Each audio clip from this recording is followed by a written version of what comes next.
And we're live. Hey folks, this is Sci-Fi Writers playing old school D&D. My name is Walt, and we seem to all be having technical difficulties today as we go live to bring you the best in tabletop has to offer.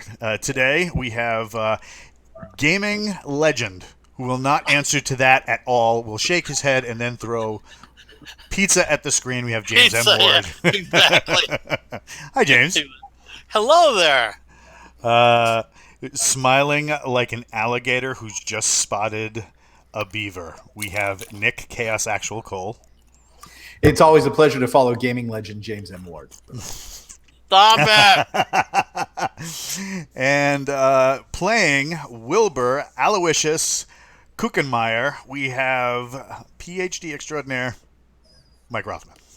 And I should emphasize the PhD. I did a lot of research in D&D, and and part of that research involved trying to look up what the biggest joke in D&D was. And you know what? I found out what that biggest joke in D&D was. What's that? 4th edition. I gotcha. Ooh, burn! That was the best joke ever. Yeah, I gotcha. It wasn't good. James, you were gone from the company by 4th edition, right? I did first and second, and that was it. Yeah. And what was the problem with 4th edition and your mentoring emeritus status? Cookie cutting characters. There's no fun characters in 4th edition.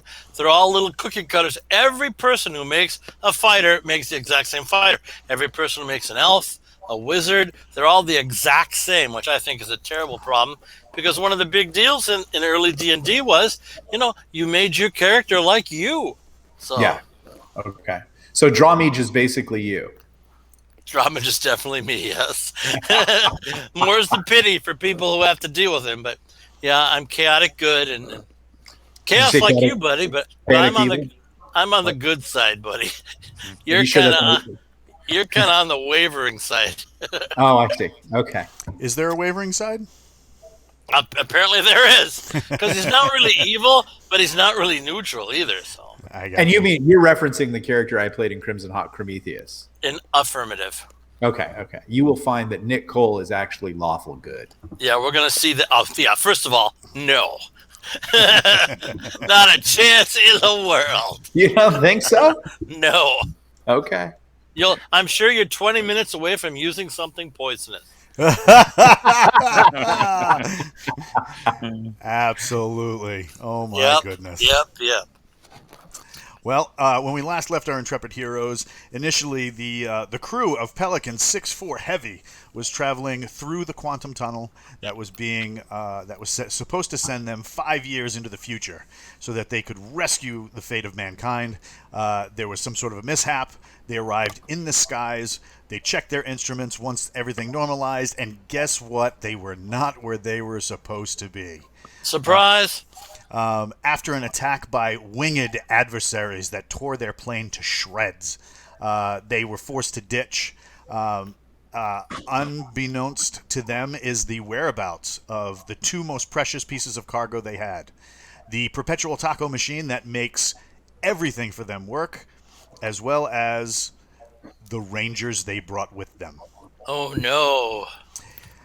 Saddling up with some of the locals who just so happen to speak old Earth American English, they managed to get themselves through a series of gauntleted challenges where they fought pirates and goblins and made their way to the mainland of what most likely for them might have been Florida.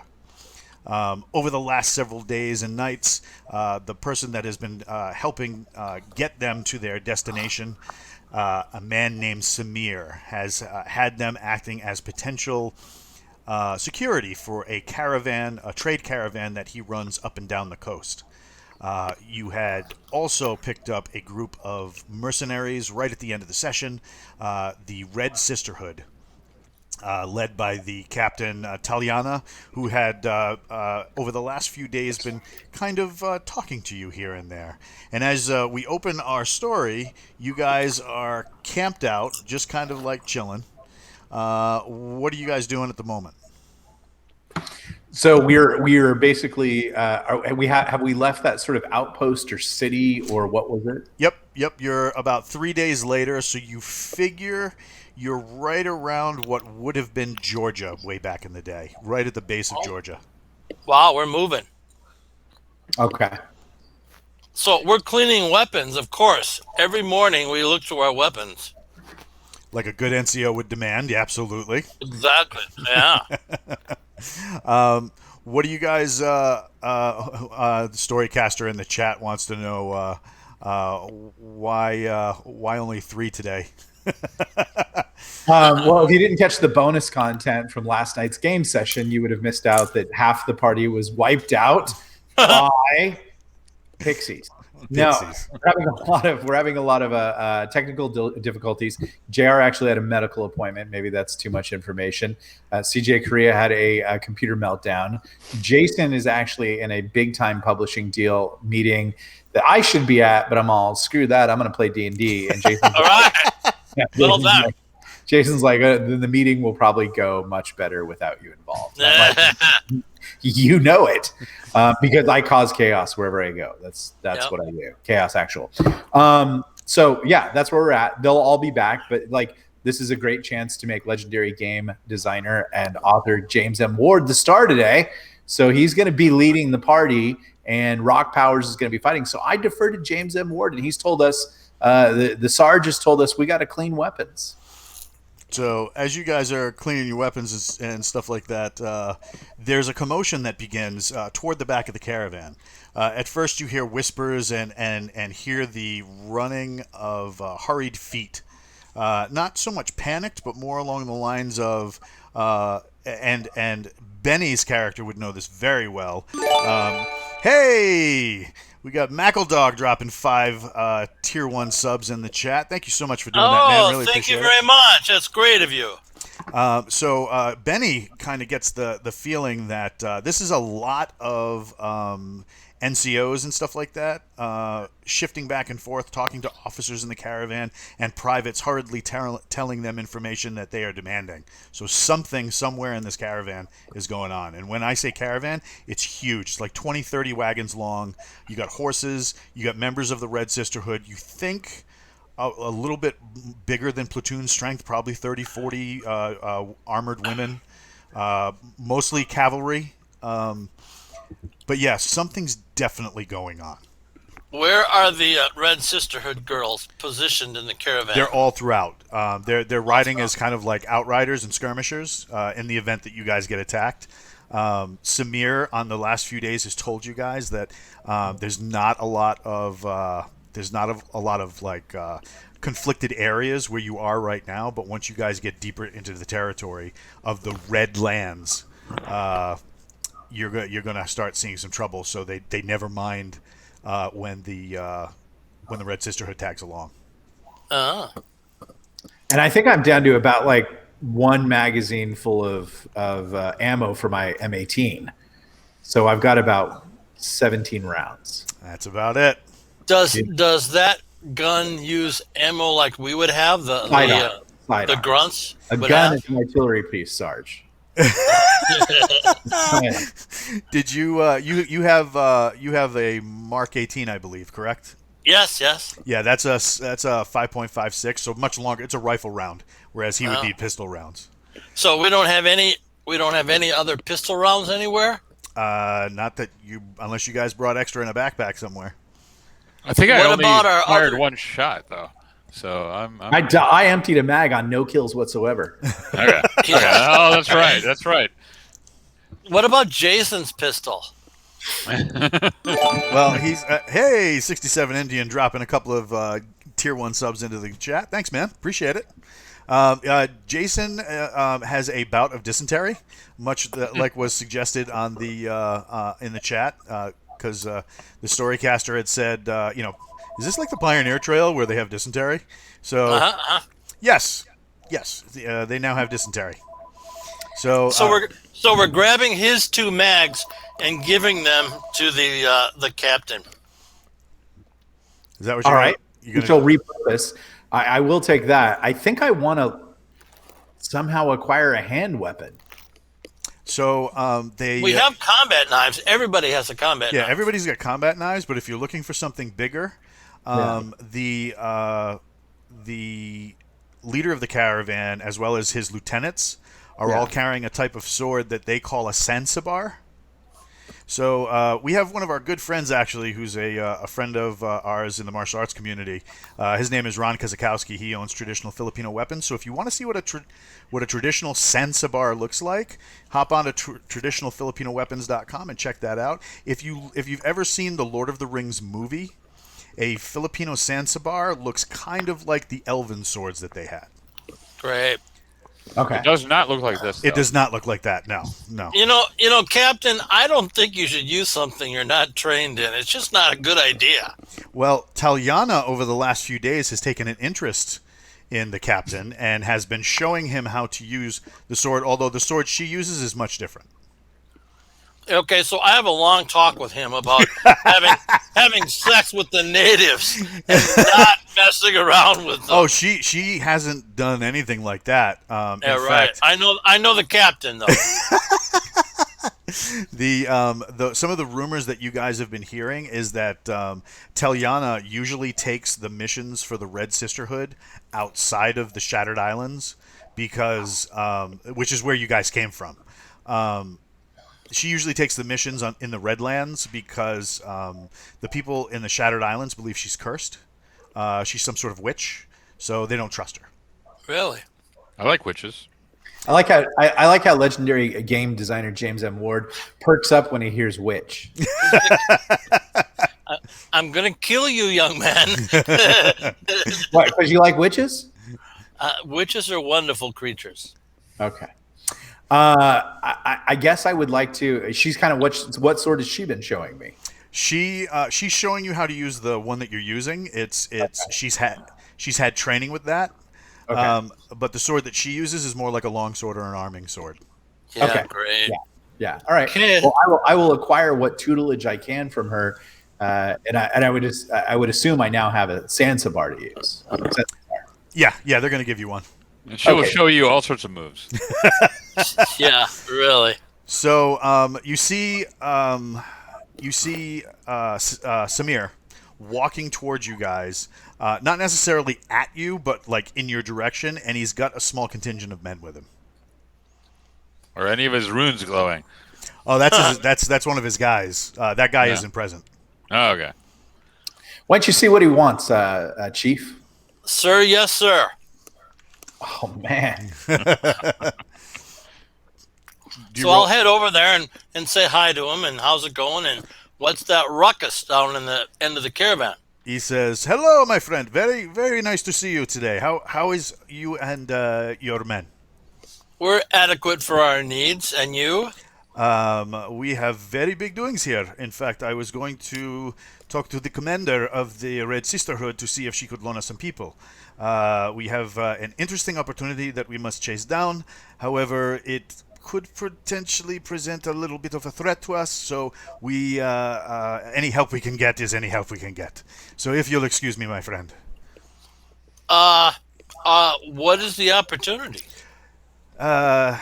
He looks to some of his men. He says something in a language you really don't understand. It sounds like a Oh no, you do understand it because you guys have the.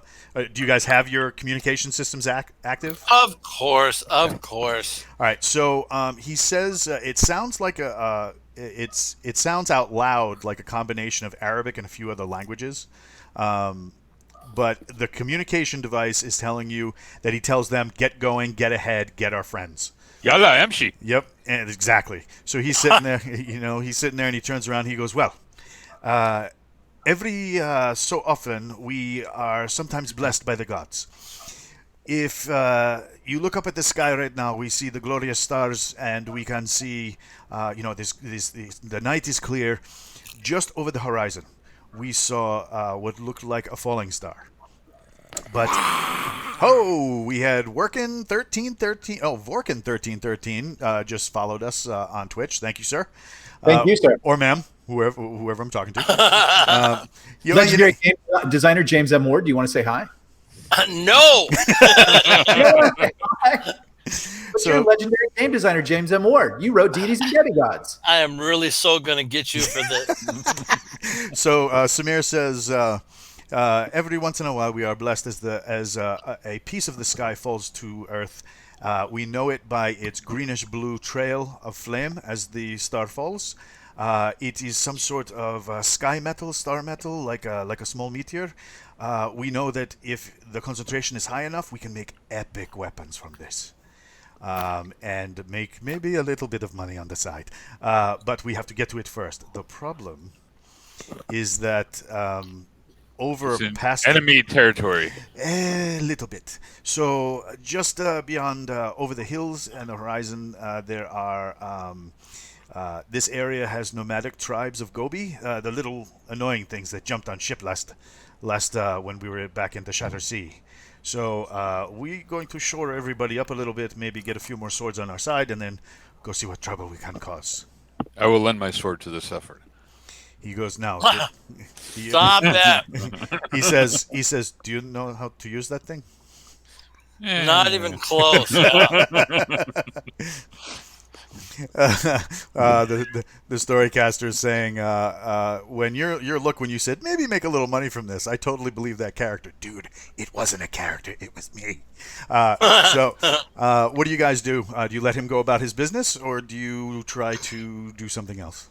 Well, we go back to the captain and we say, I think we should stick with the caravan and not go with these nuts to grab that meteor, because you remember that Steve McQueen movie where the meteor turned into the blob and killed everybody? No, that was way before my time. That was a 1950s movie. Yeah. It's very true. I guess I'm feeling my age. Oh, you are legendary game designer James M. Ward. So what do you guys do? We're going to guard the caravan. You know, I mean, you could do that, but like honestly, I think it's important to be involved and win hearts and minds and to assist and also to learn what we can. So I think we should go. Okay, well, if that's what you want, let's be it on your head, Captain. That's so archaic wizard for a E7. Air Force E7. Okay, but we're all going. We're not going to leave any of our boys behind. No, well, you can take your daggers, and we'll take that Kuchenmeyer guy, and we'll take me. Okay, We'll leave the dysentery guy, etc., behind. Yeah, that would be bad. yeah, Jason and oh god, I can't remember his name now. Oh god, the lieutenant. Yeah. All right, so you guys saddle up. Yep. Yes. All right, so Are we on camels or horses? you guys were kind of riding in wagons. They bought enough horses for like the outriders and stuff like that. But guys like Samir, his guys, they all they're all hoof it. on, yeah, they're either on foot or they ride on the wagons. So cargo wagons or Yeah, big cargo wagons. Okay. They have a bunch of guys start unloading a wagon, and they're hitching up a team of fresh horses to one of the wagons, and they're going to use that to transport everybody. It looks Are we like going to have enough room for all of our guys in one wagon? oh yeah, these things are big, real big. Okay. So they load up. You're riding a beaver? No, they're not. Knight of Barsoom. Don't get weird. So they start packing everybody up. They're bringing 4 of the Red Sisters with you, and those they're going to be riding on their own horses, so they're not going to be part of the crew. Samir is bringing himself and 3 of his guys, and then you guys are bringing yourselves and your dagger team, correct? Yep. Everybody we can. All right, so he makes one last check, making sure that the caravan is set, and then they start hopping over the hill. So, are you guys? What kind of weapons are you bringing? What kind of? I assume you're wearing your regular body armor. Yeah, of course. And Yep. I got my M18 as well. Yeah, we aren't leaving weapons behind. The sergeant's never done that in his entire life. We're taking everything as though we're never coming back. Yeah. Gotcha. Are you actually bringing the sword with you, Nick? Yes. Okay. All right. So you guys start kind of getting yourselves together. You face outwards on the wagons so that you can those who have rifles can employ the rifles. Pistols, are you going to have those out, or are you going to keep those holstered for now? I'm going to keep mine holstered. Okay. All right. You ride for about an hour, hour and a half. It's really rough terrain. It's not on a road. A couple of times, people have to get out and actually unseat the wagon from like little holes and stuff. You eventually get to a part where you're in kind of like you're in a cut in the terrain between like a bunch of different hills, and it's heavily forested. And Samir starts dismounting everybody. He says, "From here on foot would probably be best." Good. Where do you want us? Do you want us with your main element, your scouts? Do you want the chief to lead the way with his gun? Well, I did not think of this because we have bows, but Yeah, no, this guy is a killer. We have to rein him in sometimes. so I you will got. tell you he's being played by legendary game designer James Ward, but he's actually just started, so I can't tell you. Oh my God, that's awesome. So, all right. So you guys start positioning yourselves. The dagger team takes up a wedge in the front, acting as scouts and skirmishers, and everybody else. It may be just the. Got to put this on screen. So maybe just the lighting, but it looked like Michael Rothman's Sting sword was just glowing earlier. Maybe one of the other players is an orc in disguise. This is the Forgotten Ruin, and if you have read the Forgotten Ruin. If there's anybody that's going to be an orc, it's our Master Chief, being played by legendary game designer James M. Ward. Stop it! Orcs are all evil. I'm not evil. The ruin reveals. The ruin reveals. Uh-huh. Yeah, So- didn't you try to kidnap a guy in the last episode? And, waterboard him? Yeah, I had no problem at all. That's an orc. Well, that's what an orc would do. No, an orc would eat the guy. I tried to kidnap him. All right, Oh, so look at that. You guys crest the hill and you hear running water. It looks like an old bridge has been formed just ahead of you guys.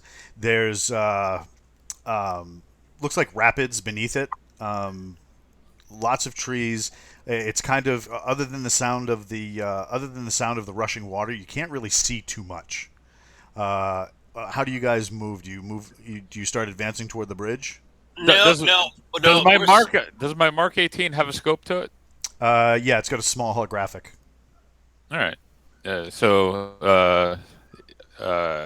Can I see further?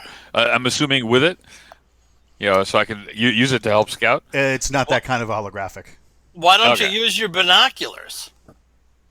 I don't think I have any. Yeah, I don't think the pilots have them. Oh, really? Nope. Those guys are useless, aren't they? Okay, we are sending horses over the bridge first. All right. So you're going to send the sisters dismount. So they are willing to scout ahead if you want them to. Yeah, that's fine. We're not putting any weight on the bridge until somebody else does. All right. The sisterhood gets their act together, and they start moving across the bridge. They have 10 archers on their side. They send those guys forward first to secure the bridge, and they kind of get situated on either side of the bridge, and they're waiting, and they start, they do one of these, like calling you guys up. Okay, so the horses have no problem crossing the bridge? They're not on horseback. They're on foot. But there's 10 of them on the bridge. Okay, well, we get off the wagon. Well, you guys are out of the wagon and had to crest the hill on foot in order to see what you're seeing. Well, I don't see that we have a choice. We have to cross the dumb bridge. Come on, follow me, Master Sergeant. And the pilot strides across the bridge. Yeah, one at a time. We're not going in groups. Boldly. So we just get in line and trot like good old boys. All right. So you guys start making your way over there. There's as you come up, you have one of the sisters. She snaps and kind of calls you this way. No, I don't look like that. Yeah, of course you will. No surprise there, Captain. She holds up her hand, shows that she's not holding weapons. She takes her hand like this and starts like blowing into her hand. After a moment, you see almost like a little firefly, right? She like holds up her hand as if to say, "Not going to hurt, not going to hurt you," and then touches your shoulder. Okay. So she gives you a look. They know they don't speak your language. They don't know about the wrist things. Okay. She makes a motion to Big Benny as if to say, "Hey, is it cool? Is it cool?" Right as she's doing that, you feel a little woozy. All of a sudden, you get this like all this like whispering going on, and then all of a sudden, you hear, "This is utter garbage." And you can hear it in Big Benny's voice. "Why are we on this bridge?" That's when, like, automatically, like, your eyes, the wooziness, like, you have to be steadied. There's this sense of almost like intense clarity, and you can now see what this woman who was kneeling down was kind of looking at beforehand. There's tracks everywhere. Aha. So she makes a motion like, "Is it cool to touch him? Because his gun's bigger than yours," kind of deal. Yeah, I'm going to look over the first sergeant and say, there's magic going on here. They can do things. Basically, what she's given us is what would be something similar to advanced imaging and drone recon. So I'm going to ask that you let her do what she's doing so that you can have access to that too. Nope. Well, then, Nope. We're all getting off the bridge right this second. So as he walks away, she looks at you like, "Huh," and then points to Aloysius Wilbur. I'm an Air Force officer. I'm not really actually an officer. I planes. I offer my shoulder and say, just She motion up. touches you with that firefly thing. When she Yeah. removes her hand, the firefly is gone, and you go through some of the same symptoms and reactions that he did.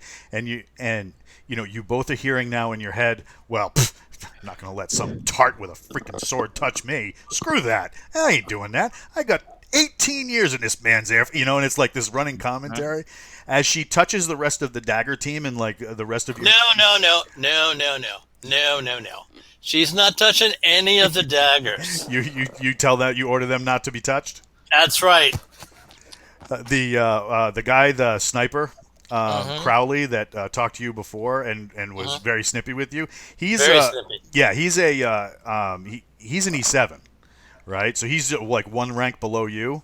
He sits there and he goes, "You know something? If I get killed because you wouldn't let the nice lady rub my shoulder," he goes, "I'm coming back from the grave and we're gonna have words. And you know that this shit can happen around here like that." And I'm really glad to hear you say that, because if you don't get killed in the next 24 hours, we're gonna have words about your attitude, young man. He goes, "Well, technically, if we're thousands of years, I'm out of my enlistment anyway, so I can't wait to have this conversation." And he walks along with you. You both can see the tracks that she's pointing to, and it looks like very small feet. They're not booted, but they are like taloned. They look almost like alligator feet. Great. And I'll ask her if this is gobby feet. Are these gobbies? I'll say gobbies. And as you talk, her language now becomes almost native to you. Ah, I see. So Okay. you're hearing her speak her language, but in your head you're catching the translation. Okay, cool. Yeah. So she says, "Yeah, this is definitely gobby tracks. We should get. We have archers along the string. We should get people across as fast as possible. We don't want to get caught here." Okay. Duh. I will double pump my arm to the E7 below Master Sergeant. Get them on the move. All right. I think we said we were rushing off the bridge. Can't be any clearer than that, young man. All right. So you guys make it all the way across the bridge. There's no issues, no problems. It's not really a road. It's more like a trail. The trail meanders through several different. Knight of Barsoom wants to know: did she just touch them with babblefish? Is that an app? Yeah, but she didn't touch legendary game designer James M. Ward. No, she didn't, or any of my blades. Mike Rothman and I. So, So you but guys, not legendary game designer James M. Ward. And also, just to break in real quick, Walt, you did a lot of behind the scenes work this week, right? oh yeah, for the World Anvil. Oh my goodness. So if people want to go over there, and can they go over and get involved yet? Or Absolutely. They can start looking at all the articles. They can start doing. There's an interactive map that they can see where you guys have been so far. Just even hovering over the. Well, actually, why don't I put it up on the screen? So we'll transition back to our talking heads just for a moment, and I'll bring it up on the screen so people can see it. But yeah, so the World Anvil page is up. It's still a work in progress because we have a lot of stuff to add. However, we don't want to really have we don't want to really add too much in the beginning, just because we do not want to we don't want to throw things like off, so we don't want to spoil anything for anybody, you know. Right. Okay. So they can go to the World Anvil page right now. We got our cool Rangers guidebook right here, right up in the top. You can get, there's an interactive map where you can see everything that's been going on. If you hover over a location, it'll actually give you the location. We have this awesome artwork covering the Gobi and the attack that happened on last session. You can even scroll out so you can see the Shattered Sea in total, the Kobin's Rift, which we talked about last time. So yeah, the huge interactive map, including where you guys are now, and you can do that by going to you can kind of see. If you just type in the Shattered Sea along with Tyrus Rex, it'll come right up. So yeah, you can even see where you guys are hanging out right now.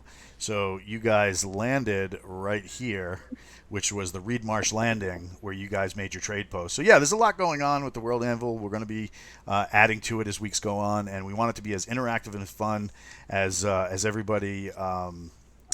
What do you call it? Everybody can make it, and we're taking suggestions. So if there's something you want to see on this, an article you want to see or whatever, there's already articles on the Red Sisterhood. There's articles on the village that you guys were in.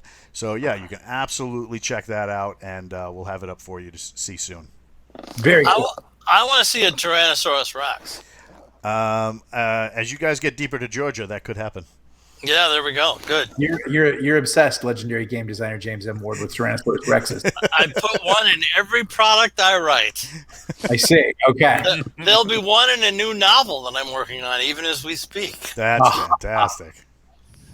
Knight of Barsoom says he wants to see a level 20 gazebo. So as we get back to the action, you guys meander through a series of hills and woods, and the Red Sisters that are kind of leading the way and acting as scouts, they hold their hands up for a moment, and that scout that talked to you before comes up, brings, all of you and Samir together, and she says, we have goblinoid, looks like forces just ahead. There looks like maybe, I don't know, like 3 or 4 of them guarding an entrance to some sort of a waterfall. Might be a cave back there, but there are huge. And she points, and just across this little stream where you guys are hanging out, there is what looks like huge, like drag marks.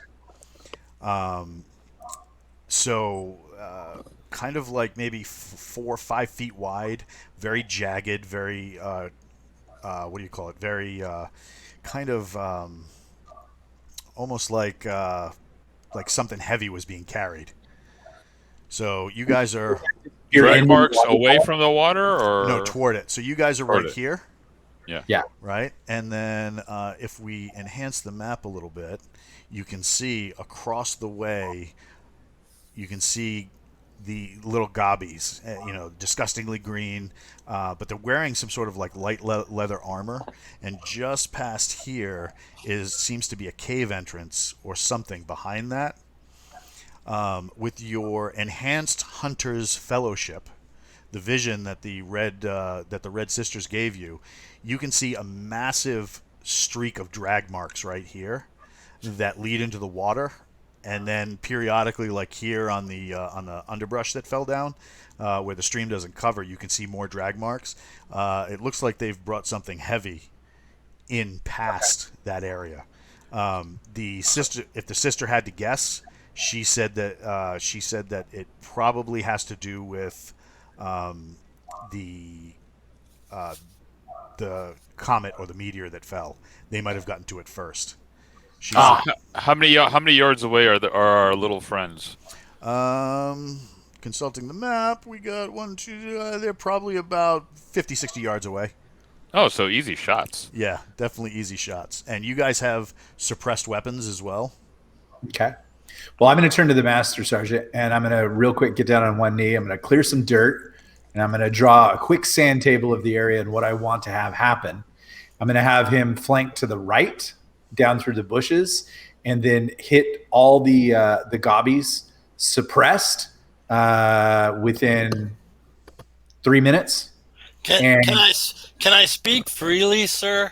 No, you can't. And hit them within 3 minutes, and then the main body will move down the stream and take out anybody. So you got to get in place, and you got to hit them in 3 minutes. Move out. I'm not happy, by the way. No one cares.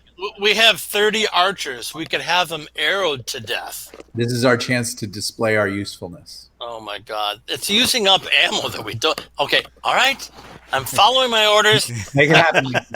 against 3 minutes. Against my will. Just take 3 quick headshots. Boom, boom, boom.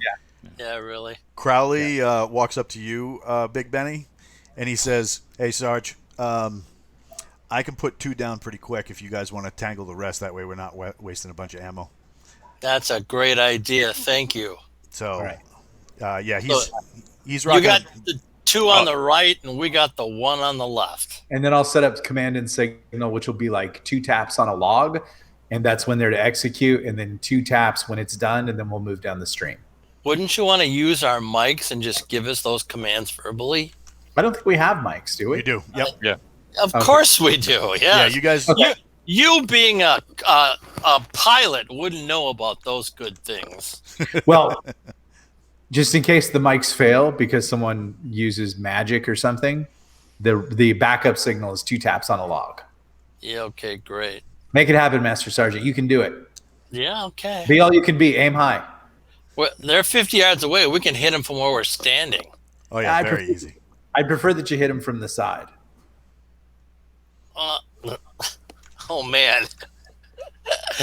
This is more difficult than I thought it would be. So Because if a quick reaction force suddenly comes at you, I want them to get flanked by the main element. So are you telling me I have to cross the water and shoot? No, I want you to work your way down the right side of the bank, and then I want you to hit them from there.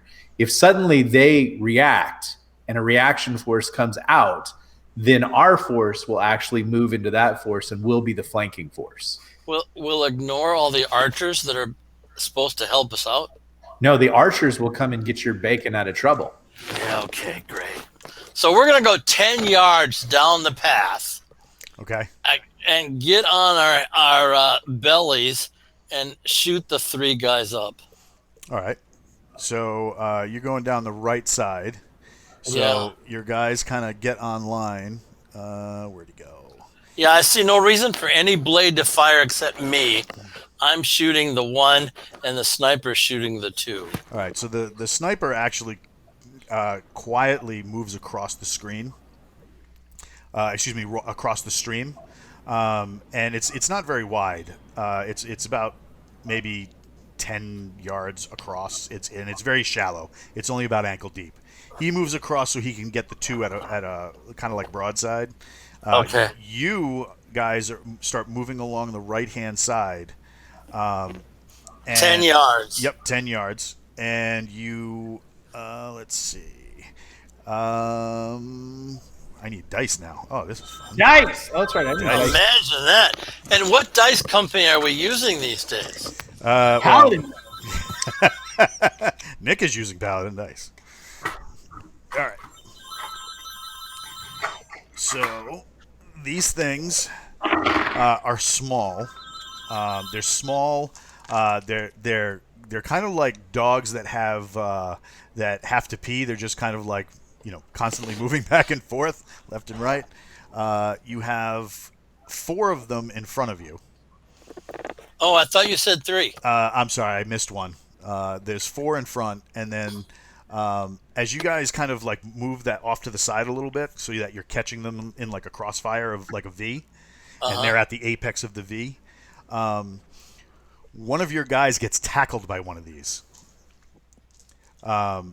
He like steps on the guy.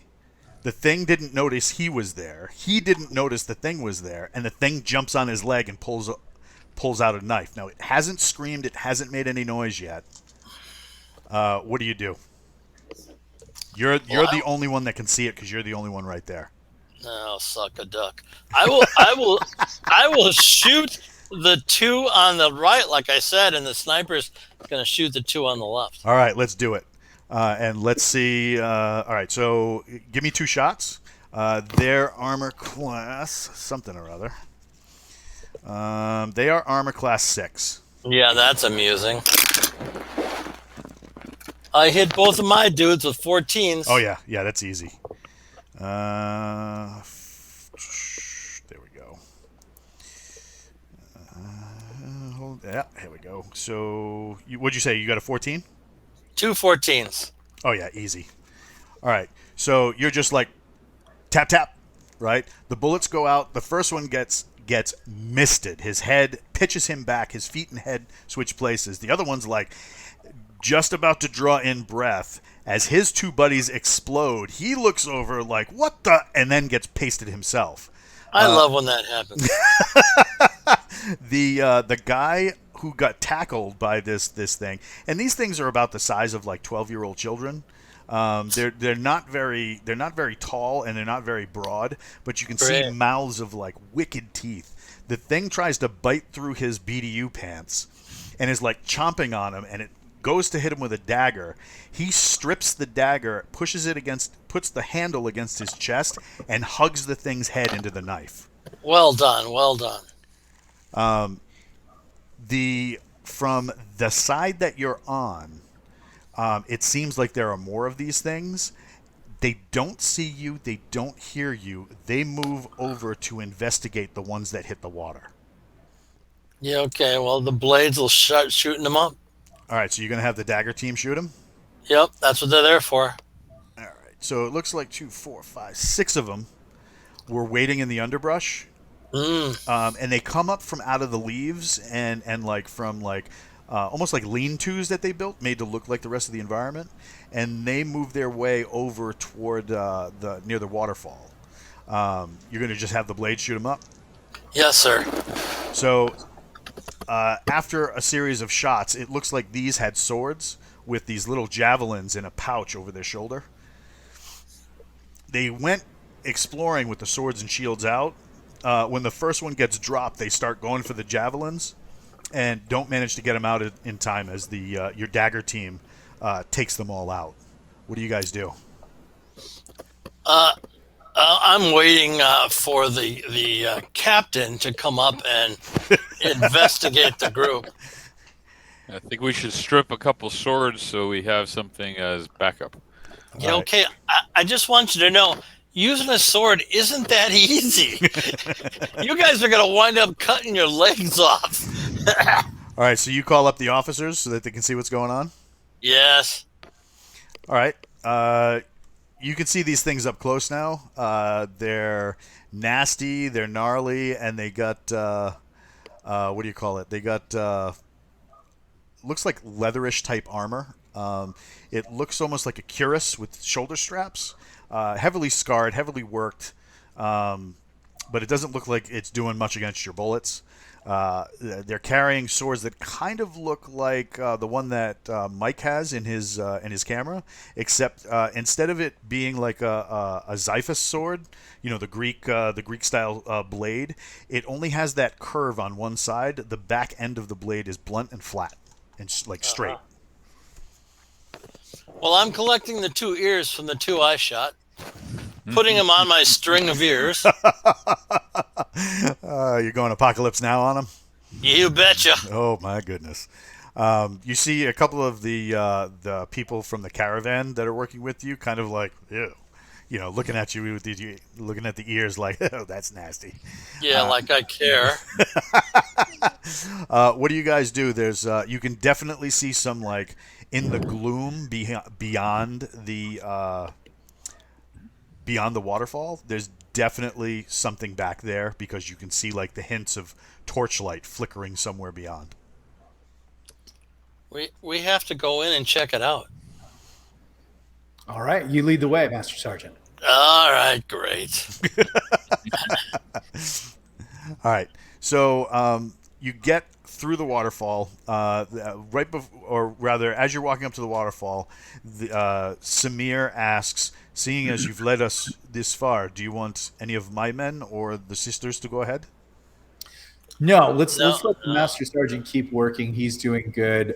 Just stay there to advise us of anything. Like, do you think they'll have any, like, traps or anything there on the other side of the waterfall? They're not that sophisticated.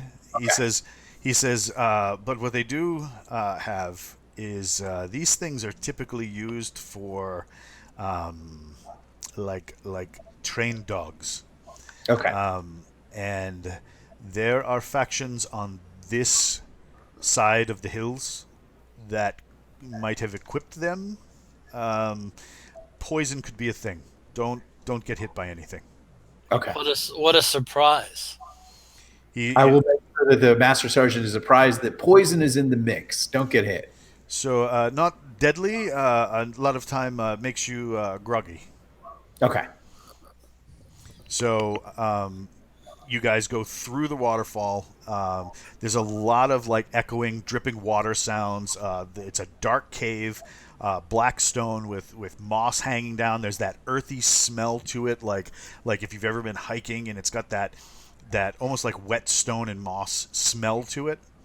As you guys proceed, it's kind of like a rough-hewn hallway, and then it ends in what looks like a large chamber, and you can hear these things talking to each other. I think. Okay. What does the translator say? The translator is talking about stuff like they're talking about somebody named Neiman. And Neiman is going to give them lots of nugget for this. They keep saying it that way. It's all about the nugget, and Neiman is going to reward them handsomely. They're gonna be paid like crazy. They'll finally show those big gobs. They're not going to push us around because we're going to get real weapons and real swords and real equipment because we're going to get major nugget for this. And I'm going to get the sweet and sour sauce. Yeah, really. Is there light in that chamber? Yes. Yeah, torchlight. Okay. So you're not going to be able to use your night vision. Yeah, I scream charge and rush in. You're just going to charge in? Yep. That's what we do. We lead the way. I don't think they lead it that way. Let's see. All right. So you guys are gonna have surprise. Is anybody following the Master Sergeant? No, I would expect all the blades to follow me. I think all the blades are surprised too. Yeah, they are very surprised. The daggers too. Yeah. The daggers are very surprised. They're like, shouldn't we, like, set up some stuff? We are. We're setting up death and destruction wherever we go. Oh my goodness! All right. I think the Master Chief is chaotic evil. Yeah. What's the evil in charging and killing goblins? Poor little defenseless goblins. They never hurt you, James. Yeah, I'm about to hurt a bunch of them. All right.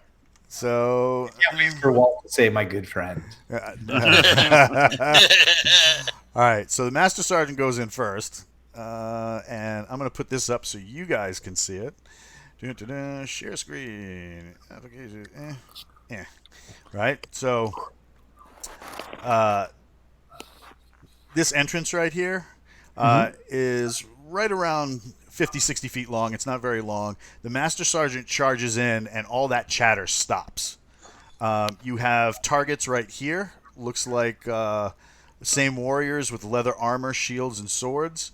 Right in the center is like this giant, big boulder. It's Nice. still smoking. And right over here, you have what do you call it? A couple of more goblins. They don't look like they're taller. They don't look like the warriors who are smaller.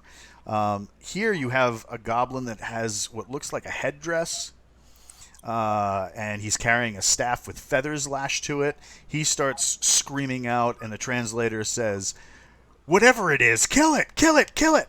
And right behind him, right in this center spot that's kind of curved, there's a black curtain. He goes to reach for the curtain. So I take a knee, aim my Mark 18, take a shot at the feathered guy or whatever the headdress guy is. All right. And Rocky, you doing anything? I'll draw my sidearm with my right hand, and I'll draw my sword with my left hand. Right on. All right, so you're you're double Oh my dipping. Oh my goodness! All right, so Master Sergeant, hit us. What do you got? Who's your target, Yeah, and what are you taking? I'm shooting the big boys on the left. All right, so go ahead. How many can I get for my surprise? There's you can get 2 shots off per round, so you can put a round into each of them. Okay. They're AC 8. Okay, that sounds even better.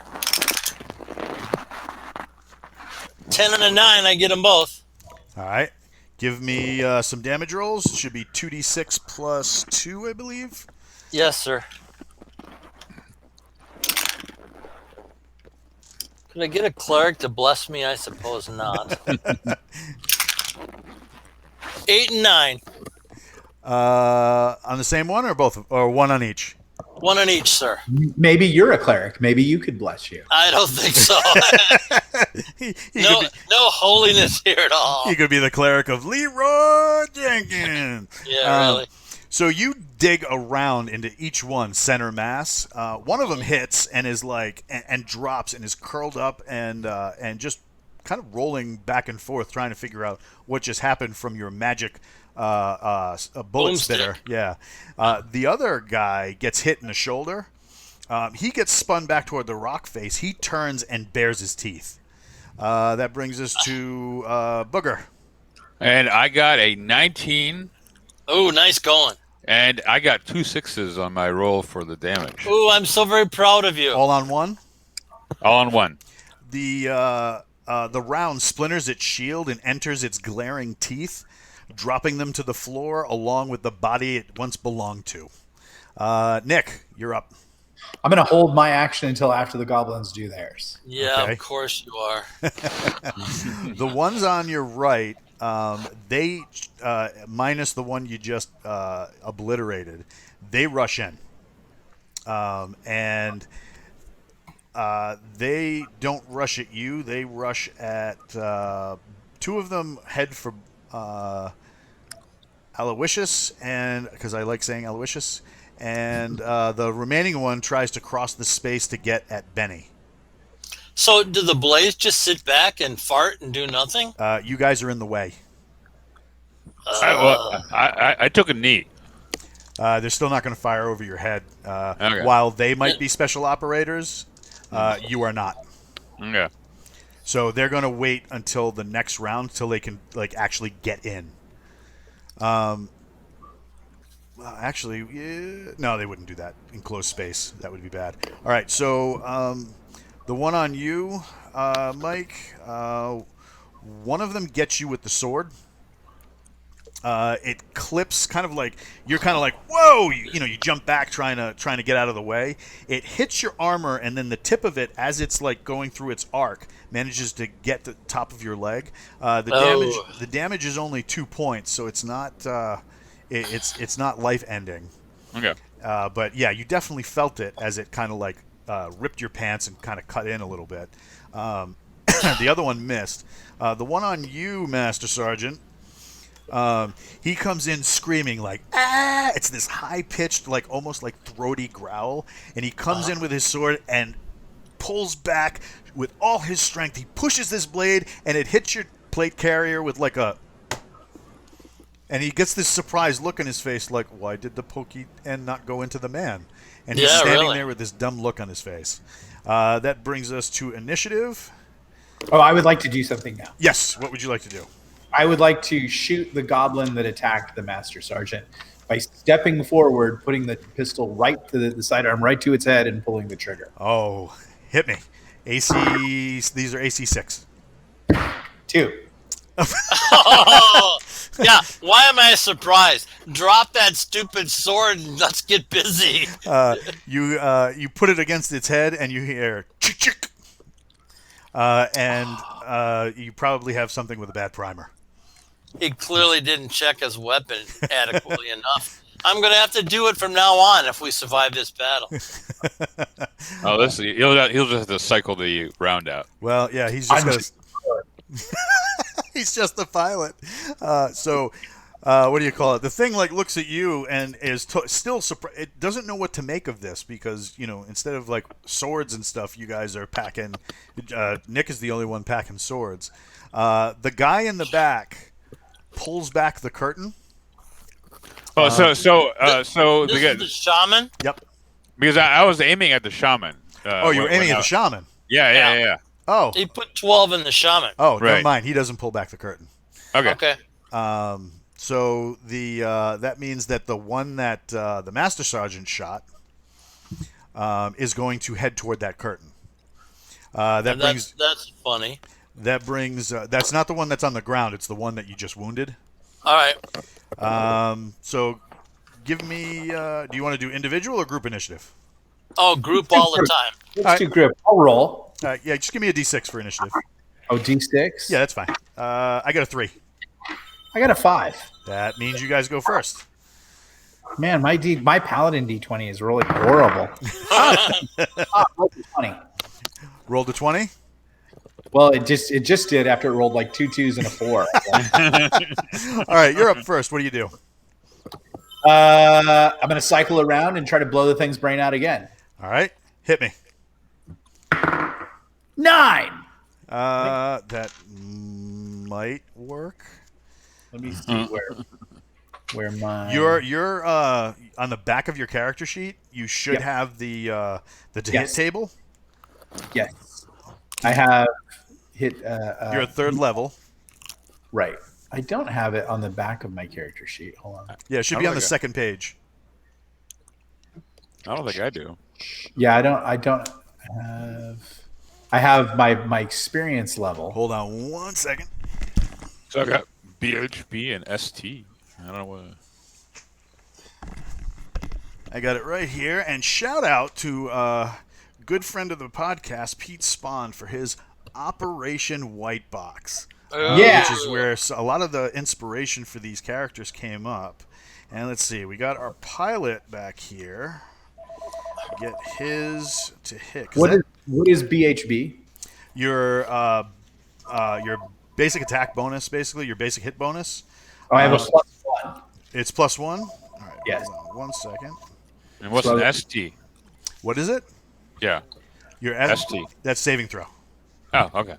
Saving throw. Yes. We don't judge. I'm a level 3 pilot. Yeah, that's going to help you in combat.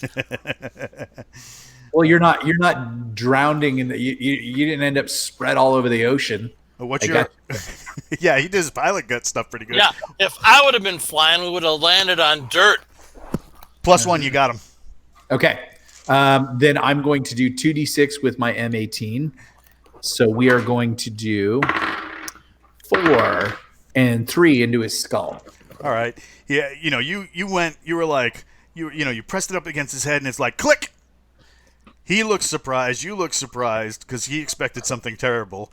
He sits there and he because he's still trying to push his sword through the Master Sergeant. He grabs the end of the barrel with his teeth. You're just like, you rack the slide, and then The Master Sergeant gets covered in gore, spray, and brains from this thing as you devastate its head all over him. And then I look at him and go, "That's one for me." That brings us to the Master Sergeant. Do I have an unhurt guy on the right and the guy that's going for the curtain on the left? Is that the situation? No. So you put a round into into both of them. One of them, it like hit center mass on his breastbone and knocked him down out. So, Okay, good. Yeah, he's not doing anything worthwhile right now. He's just All rolling right. back and forth on the floor. His buddy, you kind of hit in the upper arm and shoulder. It looked more like a grazing hit than an actual hit. Okay. But he's running for he's running for the curtain. Yeah, I'm double tapping him. Okay, hit me. He's AC 8. Okay. I got one hit and one miss. All right, give me some damage for the hit. That's 2d6 plus 2 for a rifle. That's a 9. All right, so this time, he's running at you, so now he's at a flank. Or not running at you, he's running like across your field of vision, so he's at a flank. The round, as he's like running, enters under his, on the side of his body and blasts his arm up the other side as it comes out the other side, and he pitches over, barely catching onto the curtain. As he hold on. As he opens the curtain, you can see some sort of mechanical device behind it. Okay. And Sparky 6868 is, I need this stream after my morning burst sewage pipe. I am now Stink Eye Sparky. Hey, we're sorry about the burst pipe, but we're really glad you're here with us playing a game. We appreciate it. Yeah, So- legendary game designer James M. Ward appreciates how he brightens your day.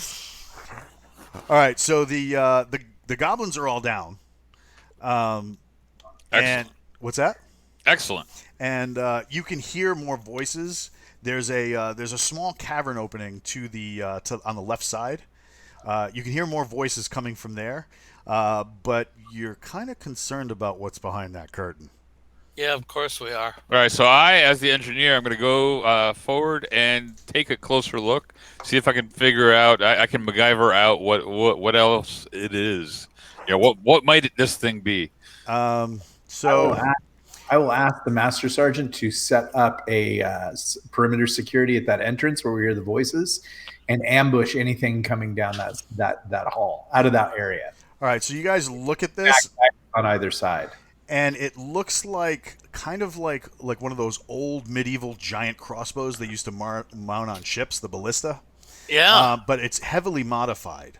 There's a big plate that's winched all the way down to the crossmember piece that's right here. When you pull a lever, the whole plate slaps forward and launches 12 spears from slots in the front of the ballista. So why don't we actually have everybody come to the far end, to the near end where the crossbow is, and actually, I mean, we could launch all those things where no one's in the way, and take it out of get us out of danger from anyone possibly, setting that thing off. So- Okay, it's a ballista. We can pick it up, turn it towards the cave tunnel, and get ready to shoot it. Is it mobile? Oh yeah, it's on wheels. Oh, it is. Oh. Is there a safety so that we don't trigger it while we're moving it? Oh my god. Yeah, the safety is keeping you in the background away from the ballista. That's the safety, Sir. sir. Yeah, you're right. I gotta say that sir stuff. So the blades and I pick that thing up and get it positioned to go. KTF Fiend wants to know, could that ballista be modified to shoot burning party members? Asking for a friend. That's funny. So this thing's on wheels. So you guys push it over toward the other cave entrance. Yes, sir. Where we're hearing the voices? Yes. Yes, sir. That was a good idea, legendary game designer James M. Ward. I have one a day. All right. So you drag this thing back towards you. After a couple of minutes, There's what looks like 20, 30 goblins running down this passage. The passage is just wide enough that you can fit the launching platform into it and then launch it. What do you guys do? Tally ho! Yeah. You gonna, Launching. You gonna launch? Yeah. So it's loud when it goes off. I mean, if you've ever heard course. like a compound crossbow go off, or like an old school like heavy crossbow, the kind with a windlass, it's a very loud snap. This thing is that with a metal plate added to it, echoes throughout the space, and launches 12 spears down the hall. You hear screaming and then groaning. Lots of things did not make their saving throws to avoid that, and you know that something in that room is now down and hurt. Okay. What do you So do? I draw my combat knife and charge. Oh my god. Okay, so you're leading the charge, going in the front. Well, I don't know about leading anymore. My men seem to be hesitant about coming into battle at all. All right. So yeah, I'm going charging and using my combat knife and killing whatever is there. All right. While we're doing right as I'm setting this up, Nick, would you like to talk about Galaxy's Edge, the thing that sponsors this podcast? I would love to talk about Galaxy's Edge, and today is a great day for Galaxy's Edge. A lot of big things happening, but you can check out Galaxy's Edge over at galacticoutlaws.com and check out all the pages and all the interesting things and the books we have for sale.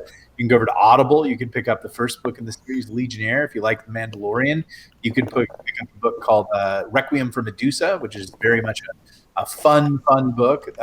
Basically, Galaxy's Edge is your premier Space Marine audio and ebook thriller, and we'd love to have you there. If you were a Galaxy's Edge insider member, tonight you'd get to hang out with me, Walt, and Jason in a 5-hour extravaganza chat. No, it's like an hour, right? Yeah, it's an hour.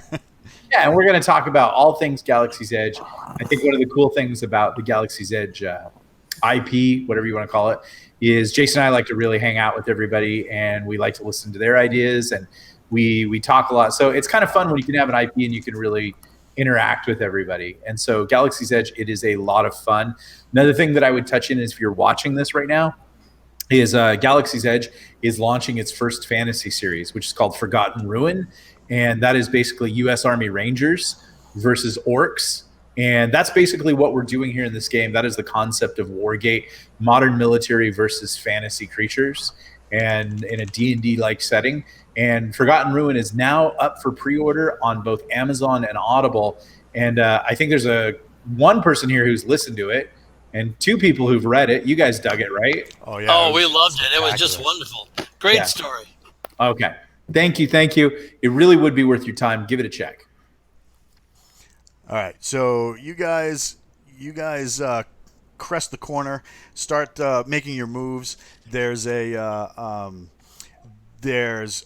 stacks of these things just drop down into the floor. They're broken and shattered as the spears went through multiple bodies of them at once. Some of them are groaning with grievous injuries but not getting up. Beyond them, 2, 4, 6, 7, 8. There seems to be 8 more with spears ready to give you guys a tap. What do you do? I'm running towards the closest stand-up one and killing it with my combat knife. All right, so that would be this guy right here. If you can see the ping, right? And you're rushing forward. Go ahead, give me a swing. Thank you very much. He's got AC 6. Excuse me, AC 7. AC 7. Even easier to hit. I got a 17 with my combat knife. Nice. Sparky 6868 is saying, in the middle of Forgotten Ruin, it's great. Thank you, sir. That is awesome. And earlier he said KTF. So, I'm sorry, what was the hit? I hit with a 17, sir. Oh, yeah, there you go. And I would like to point out that legendary game designer James M. Ward is actually really KTFing today. He's doing great. It would be a shame when he gets in over his head and is dead and has to make a new character. Yeah, well, That would be life. Yes. So along with my successful stab of my combat knife, I'm using my jujitsu training and doing even more damage to him with Ooh. my other hand. What was the damage on the knife? Well, real quick, let's dive in real quick. We are Air Force personnel, right? And so he would be an Air Force type security person, right? Yep. So a Dagger team stands for Deployed Air Ground unit, and it's a type of special forces that's derived from the security forces, which are like Air Force, military, police. When a Dagger team is deployed, they think that there's an imminent threat to a landing aircraft, so they usually deploy these guys. They will often send them ahead of an advance party to secure landing strips or to clear safe houses in the event that a pilot has to be evacuated. They're really highly specialized, and they knew that you guys could encounter some problems, which is how the Dagger teams came out with you in the first place. And Is there a chance? what kind of combatives would they know? They would probably know modern Army combatives, which they, changed the acronym slightly to modern Air Force combatives. It's the same program. In 1997, I believe it is, the United States Army reconditioned its military combatives program. So instead of the judo chop, they actually went to 27 different countries and studied the fighting arts of 27 different countries. And this one particular sergeant first class came back to 2nd Ranger Battalion and with a small cadre put together the Modern Army Combatives Program, which the overriding principle of this is the person who wins a hand-to-hand encounter in warfare is the guy whose buddy shows up with a gun first. So it's heavily the first level. There's 4 levels to the program. Level 1 is basically Brazilian Jiu-Jitsu with a little bit of punching and kicking. Level 2 is more stuff like Muay Thai and the Filipino martial arts such as Kali or Anis, which now gets into weapons. My favorite being the entrenching tool. Nothing says loving like taking a guy's head off with a shovel. With a shovel, yeah. And then level 3 and 4 actually aren't there aren't fighting levels. You don't learn more. It's like how to install it into bigger units. Okay. So, So is there a chance in the world that I have 2 combat knives? So when you say combat knife, are you talking like big honkin' Rambo thing? Yeah, big honkin' Rambo thing. Probably not. Okay, very good. That's what I needed to hear. The answer is 7 points. Oof. And that was with the knife? Yes, sir. All right, so you get up, you knock his spear aside, grab him by the shoulder, and force this thing into his mouth, run it around to the back of his head, and basically take his head off like you're opening a package. I love when that happens. That brings us to Nick. I'm going to, since we're now in hand-to-hand combat, I'm going to use my sword. Oh, jeez. All right. There's one charging at you guys that you could try and entertain. Go ahead. I'm actually going to just try a very simple maneuver of letting him run himself onto my sword. So just give him a nice little, get ready and then meet him because I'm sure I've been trained like this. And then just give him a little thrust as he comes at me. All right. So no attack bonus. I would say just go the straight roll. Okay. 3. We will see what happens later on in the round. Mike, what are you doing? Well, all right. So I'm guessing my rifle is out. So or do I have to be or line of sight that I could fire it? You could fire it. All right, I'm going to fire it. And I will fire it at the safest target I can find that is standing and looking menacing. All right, hit me. And I got a 7. I got a 17, so that should be a hit. Damage. And damage is an 8. Oh my god! Looks like Rock Powers is about to acquire the nickname Lefty. Could be.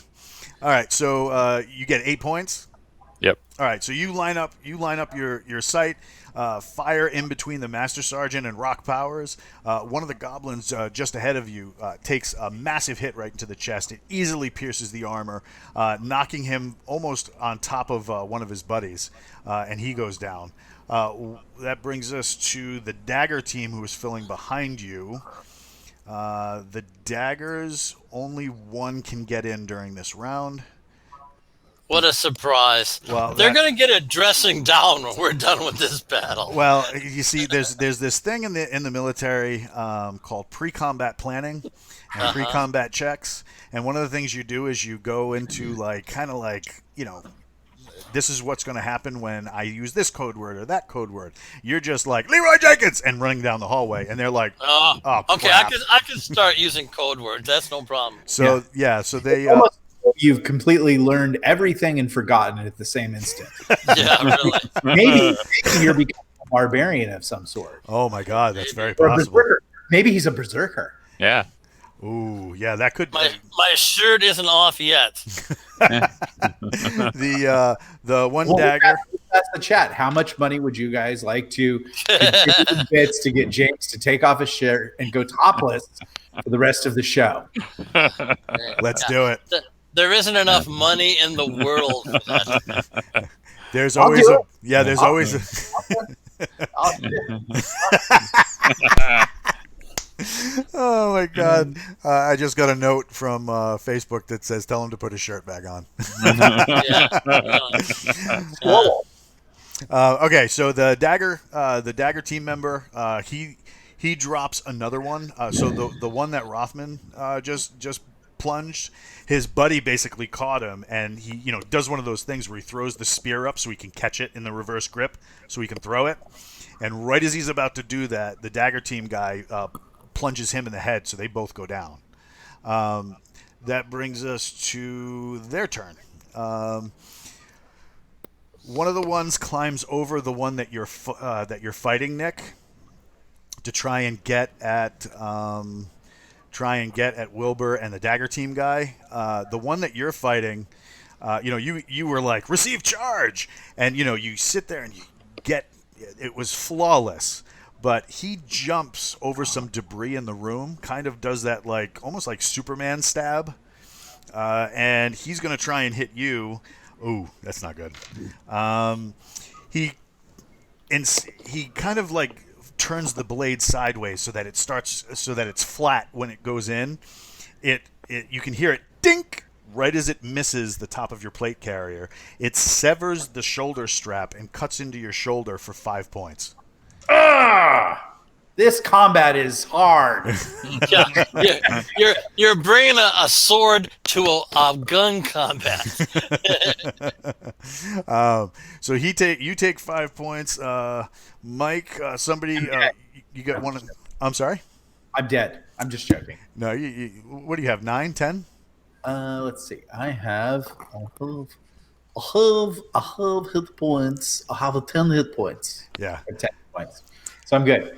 I've been badly wounded for Master Sergeant. Yeah, I'm looking forward to treating that wound. The one that's charging you, Mike, he rolls and gets a hit as well. He gets 4 points. Oh. So you're doing one of those things like earlier where you tried to dodge out of the way, and he kind of skewers the spear tip right in through your arm. What does that leave you at? That leaves me at 4 points left. One of them climbs over to get James M. Ward because he's mad that his friend just got peeled like a grape.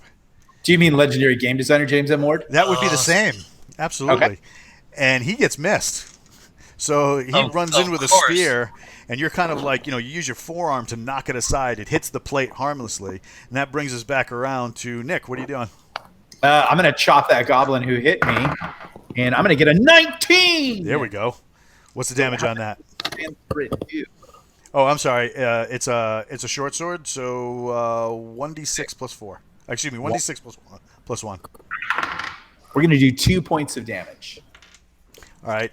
So he's got the blade still stuck in your shoulder. You do the same thing and basically bury yours into his shoulder. It grits his teeth as the spray kind of hits the front of your plate carrier, and he gives you that "Arr!" Like high pitch. Yeah, exactly. Yeah, like a dog trying to pull meat out of its master's hand. Brings us to Big Benny. Double tap the guy who attacked me. Go for it. Double tap. Yeah, I'm using a rifle there, Captain. Why don't you try to do the same thing? I don't have a rifle. I have a pistol. Yeah, well, use it. Okay, 2 hits. All right, give me some damage. Yes, sir. Coming right up. 9 and 6. Oof. All right, so yeah, you use those military combatives.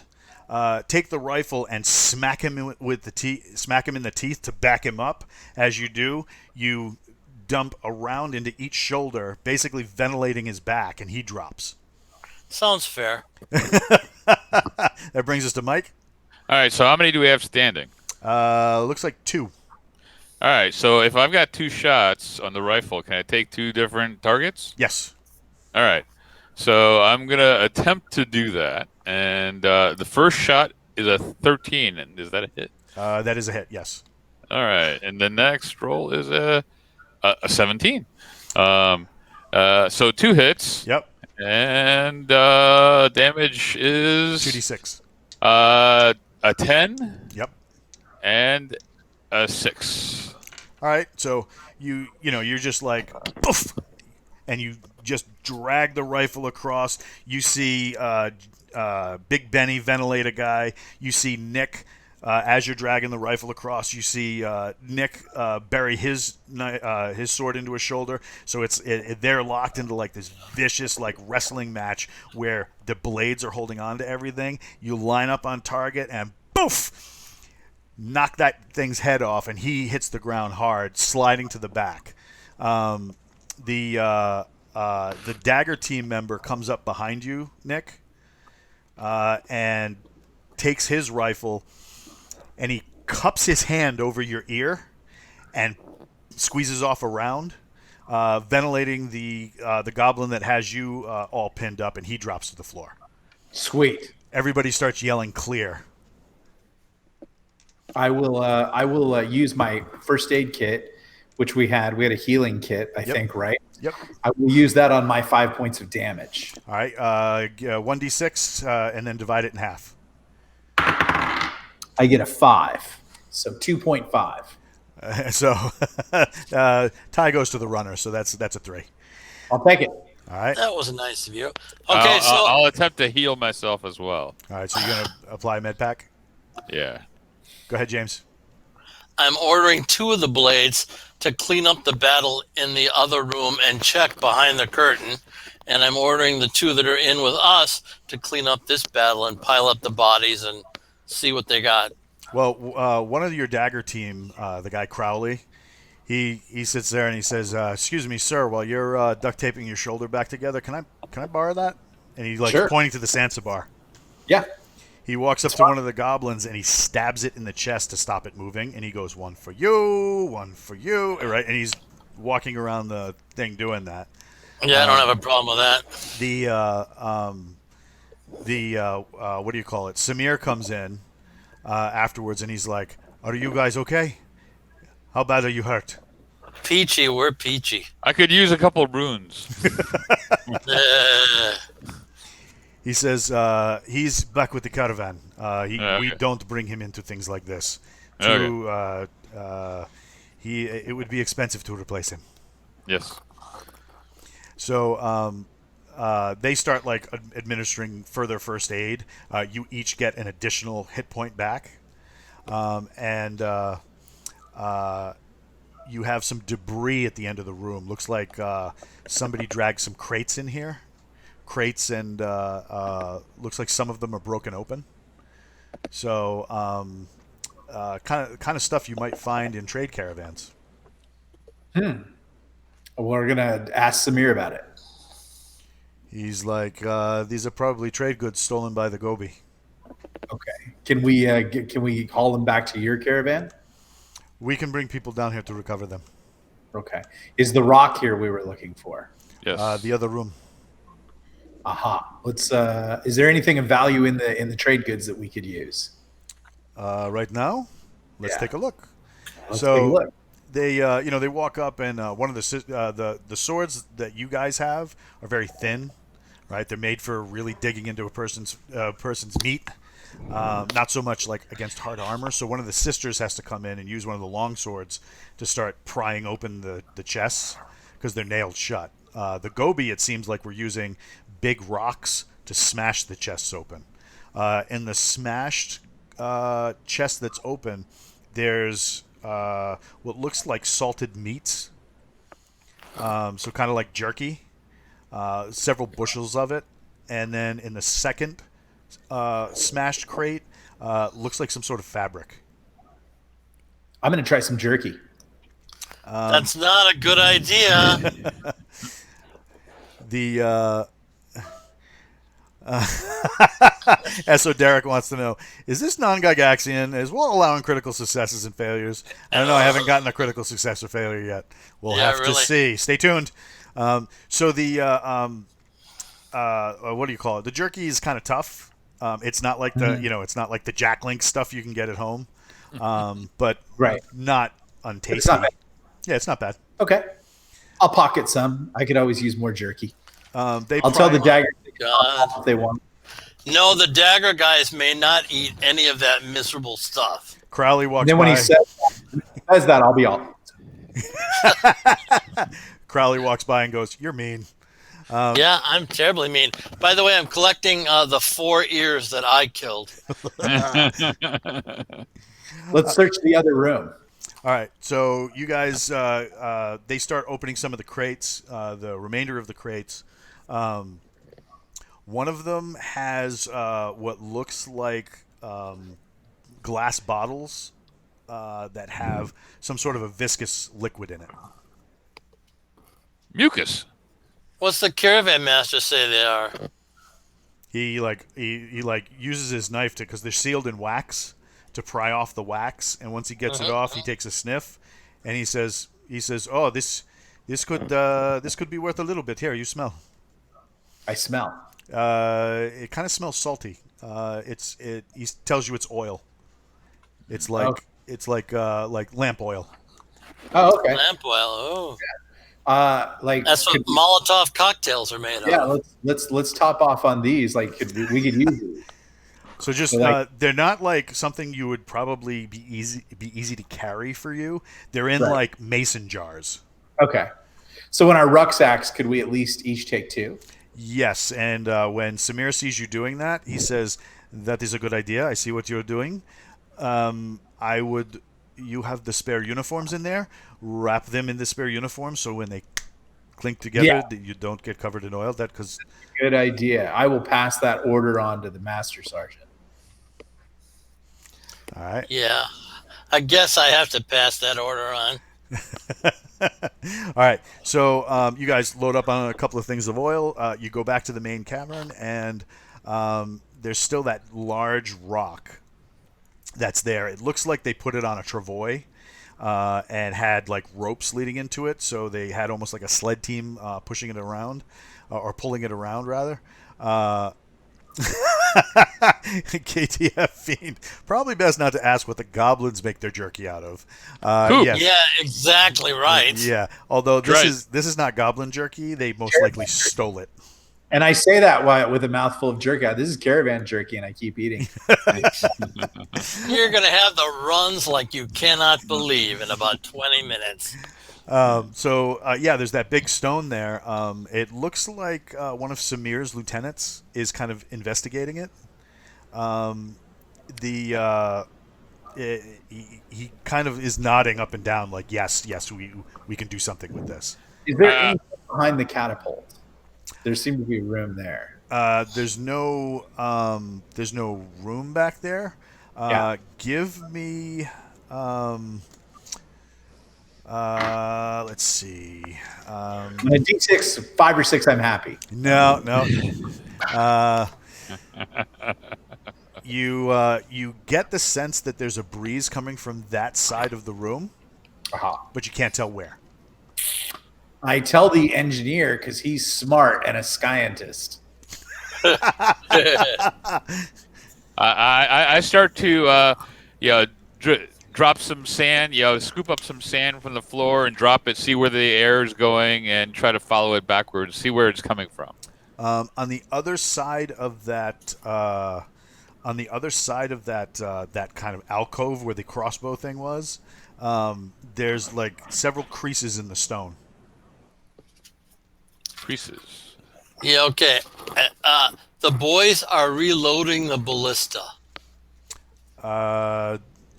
They're okay.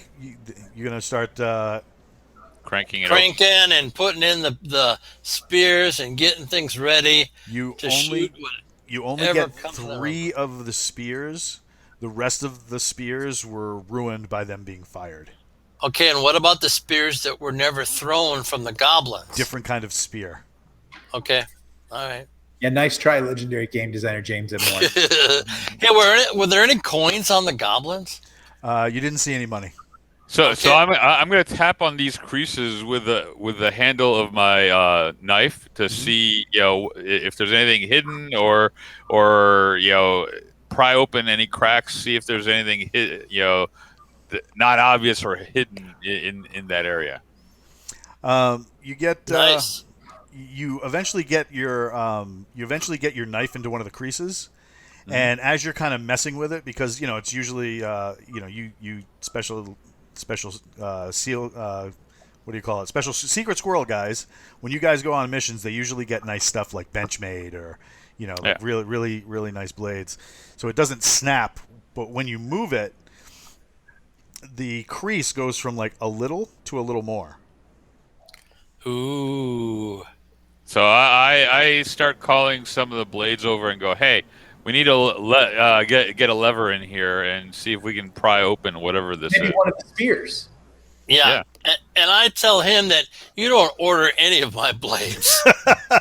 One of the other dagger guys says, "Hey, Master Sergeant, I got this," and he pulls out a Columbia River knife and tool. No, they're not paying me. I just happen to have used one. It looks like a tomahawk with a crowbar at the end. I like it. Ooh. I believe Nick, you have one, don't you? I do. I always carry one in my ammo bag, right next to my M4, just in case I need to do stuff. Well, I'm proud of the boy, and I say go open that door for that officer. He manages to get the pry end into the crease that you've created, and between the both of you, you kind of force this thing out. And after a couple of Samir's guys jump in, there's a Halligan tool. That does the job. After you guys have a minute, you actually get the stone to slide, and it actually slides pretty easy, although almost like it's on ball bearings or some sort of some round surface, and it slides out, and there's another cavern going backwards. Is it lit? Is the cavern lit? No, it's unlit. Throwing the torch in. All right. You throw in a torch, and you see a big open cavern. You're not seeing very much in the way of like anything in there. It's just it just looks very dark and very very wide open. You can tell. Ask Samir what is his thoughts about what's in there, or where could this lead? Any thoughts? He says, so yeah, you mean balls bearing. He kind of looks in because he's part of that Hunter's Fellowship with the special vision that you guys have. And he takes a step in, kind of looks back and forth, and he's like, appears to be a cavern, but on the back side, it looks like some stairs. Ooh, stairs. Dungeons and Dragons. Yeah, okay. Now, I used to play that as a kid. Let's check this out. wait. The face man has spoken. Yeah. I point out that our mission was to collect the meteor and go back to the caravan, not explore a dungeon filled with horrific monsters that'll use up our ammunition. But do monsters make stairs? Come on. Yeah, lots of them do. And what if there's booty, Master Sergeant? What if there's booty? No, there's no booty. There's booty. Fight the beholder. That was funny. I'm glad we could see people's messages. Yes. I would like to explore the stairs. Okay. So as you're walking over there, now you were part of that Hunters Fellowship, Right. Yep. right? So the cavern is oblong shaped, and it's got there we go. All right. So if you look like right down here, all the way over here is the stairs, right? Oh, nice. So it's an oblong shape, and around the corner, as you get to right about here, as you're looking around the corner and all along these walls, the walls along that side have pegs in them. Excuse me. And on the pegs are skulls, mostly human. There's a couple of like strange-looking skulls, and then at the base of that wall, almost like 20 feet deep, are nothing but bodies. Great. Fresh What about- bodies? Some of them, yes, but the what do you call it? The majority of them look like they've rotted, desiccated. There's not a lot of left. There's maybe 2 or 3 people wearing kind of like the clothing of the fishing caravan? village. No, Oh, no, okay. no. Like the fishing village clothing that you saw when you guys were in Savota Village. Okay. What about tracks using the Hunters Fellowship? Oh yeah, there's tracks everywhere. So yeah, a lot of them leading to those stairs. Any kind of tracks in particular? One of them catch your eye because the majority of the tracks here are goby. They're goblin tracks, right? So the goblin tracks make up the majority of the tracks in the room, but every once in a while, not trampled by the goblin tracks are like boots. What's your intelligence? Not high. Yeah, that's become clear to us all. I'm a 15. 12. All right, so yeah, you're slightly over or right at the top of average intelligence, and you can tell that these are small. So you're probably a 10, 11 size shoe. Right. These would probably be like 6 or 7, Okay. Female. maybe. But they're definitely like shod boots, like combat boots almost. Okay. And in the correct shape for like human feet and whatnot. Yes. Well, I'm going to proceed down the stairs. Okay. It's actually up. Oh, up. Yes, I'm going to go up. All right. So you guys make your way. You start moving up. I tell the caravan master to summon the 20 archers, and they can follow the officer up the stairs. He says, "You're not going to send your men to protect him?" Eventually. He says, "Well, I have a few men here. We can send them up." And then, In the meantime, do we want people to start dragging that stone out? they're already doing it. Okay. Yeah, they're already doing it. So, all right, the stairs actually come up and then circle back around. So Okay. wherever you're going, it's almost like a second level, right? So you're going to be directly above where you were a few minutes ago. Okay. Great.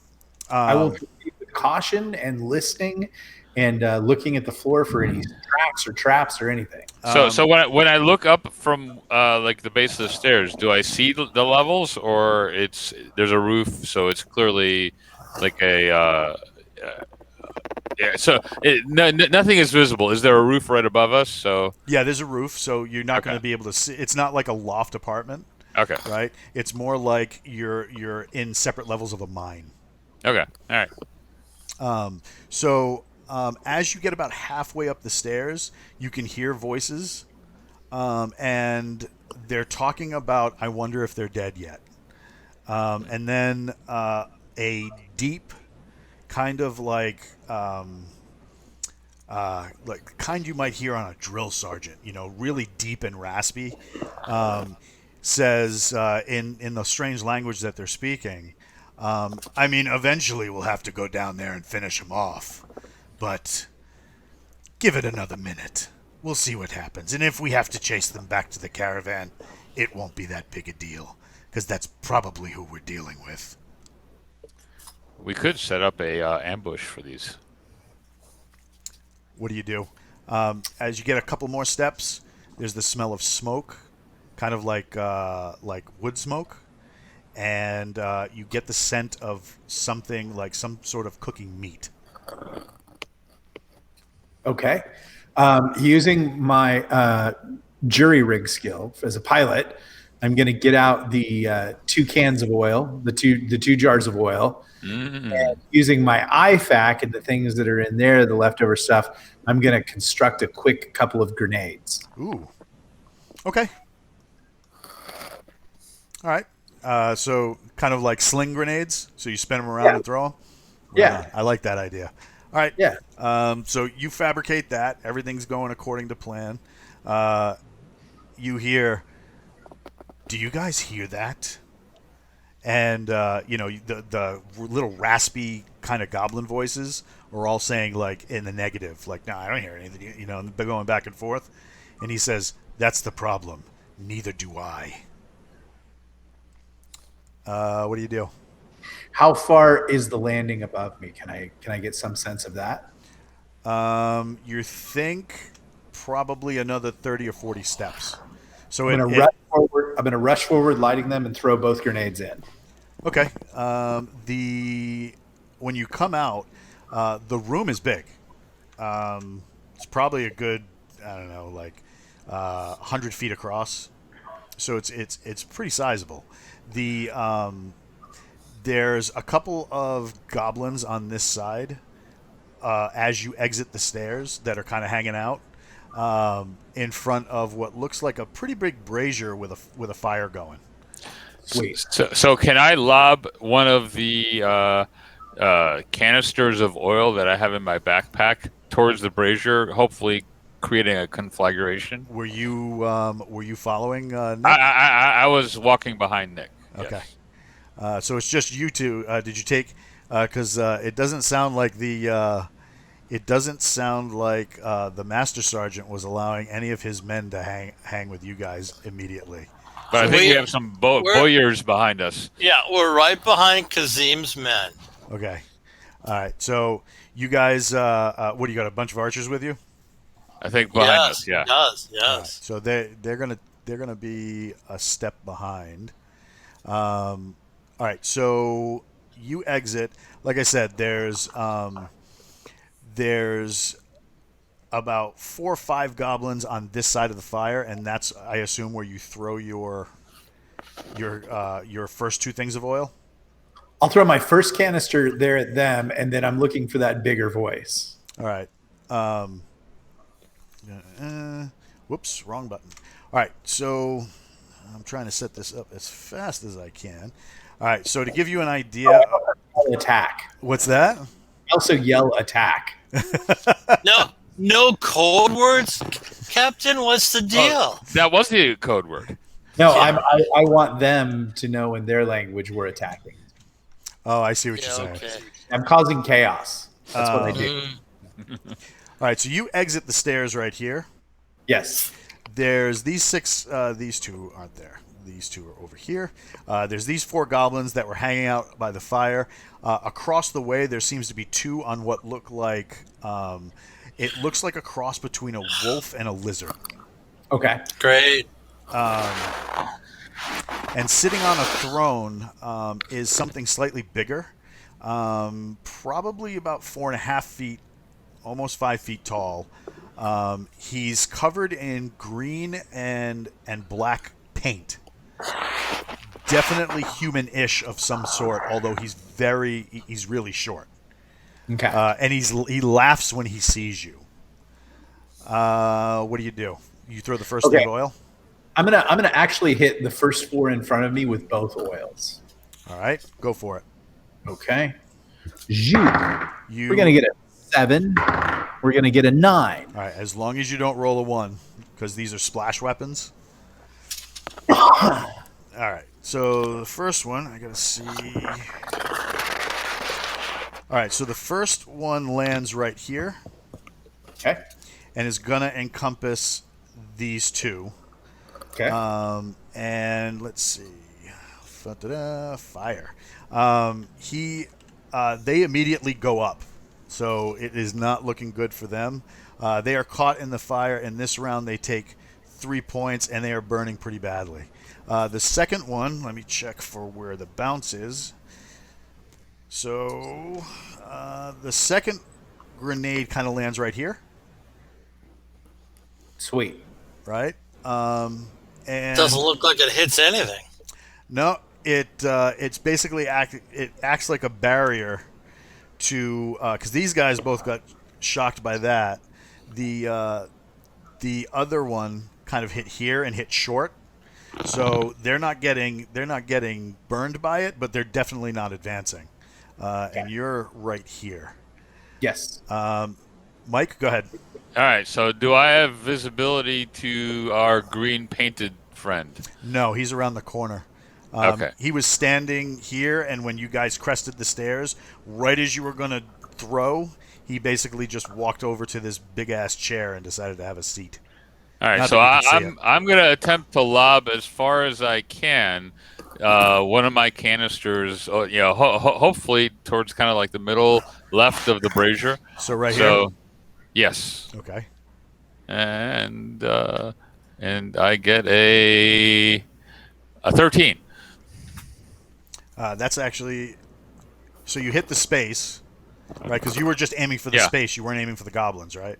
Correct. Yeah, I'm counting on a splash attack. So All right. So we have this. and close enough for it to catch on fire and all that good stuff. So you get this back guy right here caught, and he Yep. starts burning. And that brings us to initiative. Yay. All right. Jesus. 5. I got a 1. All right. So Nick, you're up. What do you do? I'm going to fade to the right and order the archers in to start firing. Okay. Mike, what are you doing? I'm. Do I have any clear line of sight to any of our guys who aren't burning? Yes. So I'll take. I'll take a knee and aim for the two. I'll take 2 different shots on 2 different targets. And I get an 18 and an 18. All right. Damage. Who are you shooting? Whoever was closest and I could see. I'm assuming I couldn't see the big guy. You cannot see him from where he is.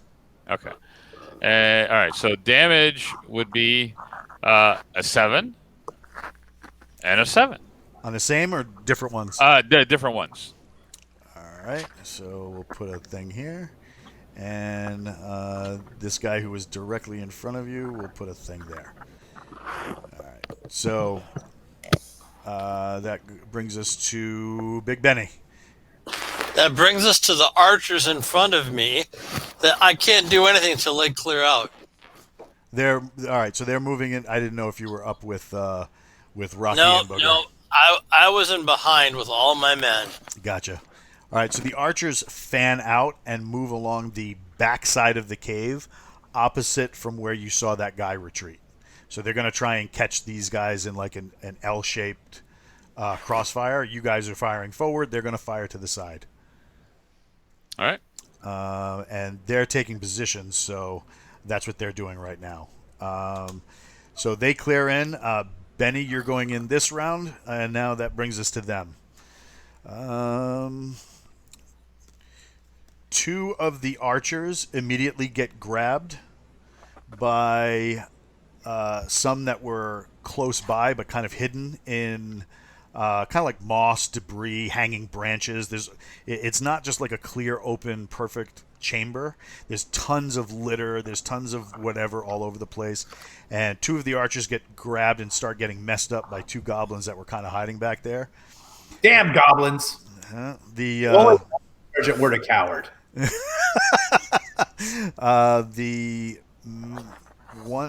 Two of the ones that are not being burned throws spears. They go right in between you and Nick and Mike.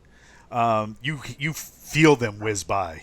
They're short little spears, but they're thrown pretty quick, and they whiz by, hitting the stone as the stone slopes on the staircase, and the pieces shatter right next to Big Benny's feet. Ooh. That brings us to you guys back around. What do you do? I'm gonna mag dump on the nearest goblin trying to get near me as I go right. Okay, go ahead. 3. Yeah. Nice. Okay, 16. What? 17. Oh, great. 19. Oh my God. In show of support, KTF Fiend. Thank you. Yes, thank you. So yeah, you mag dump, and it basically jukes and jives almost like a football player. Yes. Dodging around, ducking your fire as it's advancing towards you. Michael. All right, I'm gonna try to angle to see can I get a visual on our big bad goblin on the far end. You can, but you're going to have to go on the same side with the archers, and you're going to have to stay behind Nick's character, because if you go in front of him, you're going to get shot. Okay, so can I do that and take a shot in the same turn? Yes, but only one. Okay, let's try to do that. And I will take a shot at our guy near the throne, I guess. Go for it. Rolling and He is an AC 2. 19. Ooh. Damage. And 11. Okay. So the round impacts like in his hip, tumbles him out of the chair, and he lands beside the throne. You hear him grunt from the impact, and you hear in English, "Are you freaking kidding me?" The archers, they pull and draw, and looks like they're trying to aim at the two riders that are on those like lizard dog things. A wave of arrows go by and pretty much pincushion one of them. The creature is still up, but the archer, the what do you call it? The rider is not. The other one seems to be untouched as it moves through roots and all sorts of debris. Benny, you're there now. Combat knife on the goblin attacking the archer. Okay, so you're gonna have to move around to that side, and then you can still get a hit off. Go ahead. Okay, good. Thank you very much. Okay, I got a 14. That's a strike. Yep. Give me damage. And the answer is 6.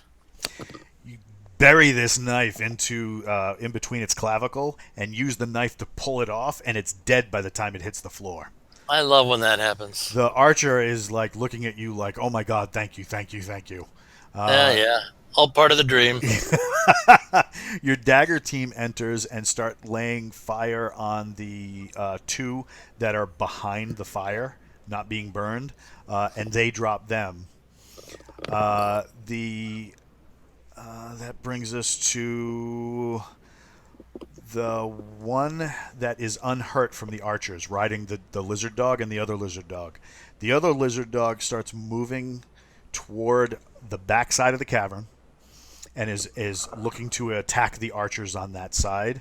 The one with the rider is like jumping over the oil and fire and looks like it's running straight at Nick and the entering dagger team. One of your daggers gets pounced on by this thing, and it starts like grabbing its like on beside his neck where his plate carrier is and ripping back and forth as the goblin on top is stabbing him in the lower midsection with a spear. Unpleasant. Yes, the guy who hit the floor rolls over and drops to his belly. Michael, you're the only one who can see this from your vantage point. Okay. He slaps something onto the floor beside him, and you see this act. Now he's got it sitting in front of him, right? And you see this action. He reaches up, grabs what looks like a charging handle, pulls back, You hear a snap, and then he pushes it forward, and you hear another snap. We ain't gonna like that. You start hearing chunk, chunk, chunk, chunk, chunk, chunk. The sound is intimate to anybody who's ever fired one of a 240 Bravo going off in the space. Bullets start Really? raining on your side, and you see several of the Red Sisterhood archers get decimated.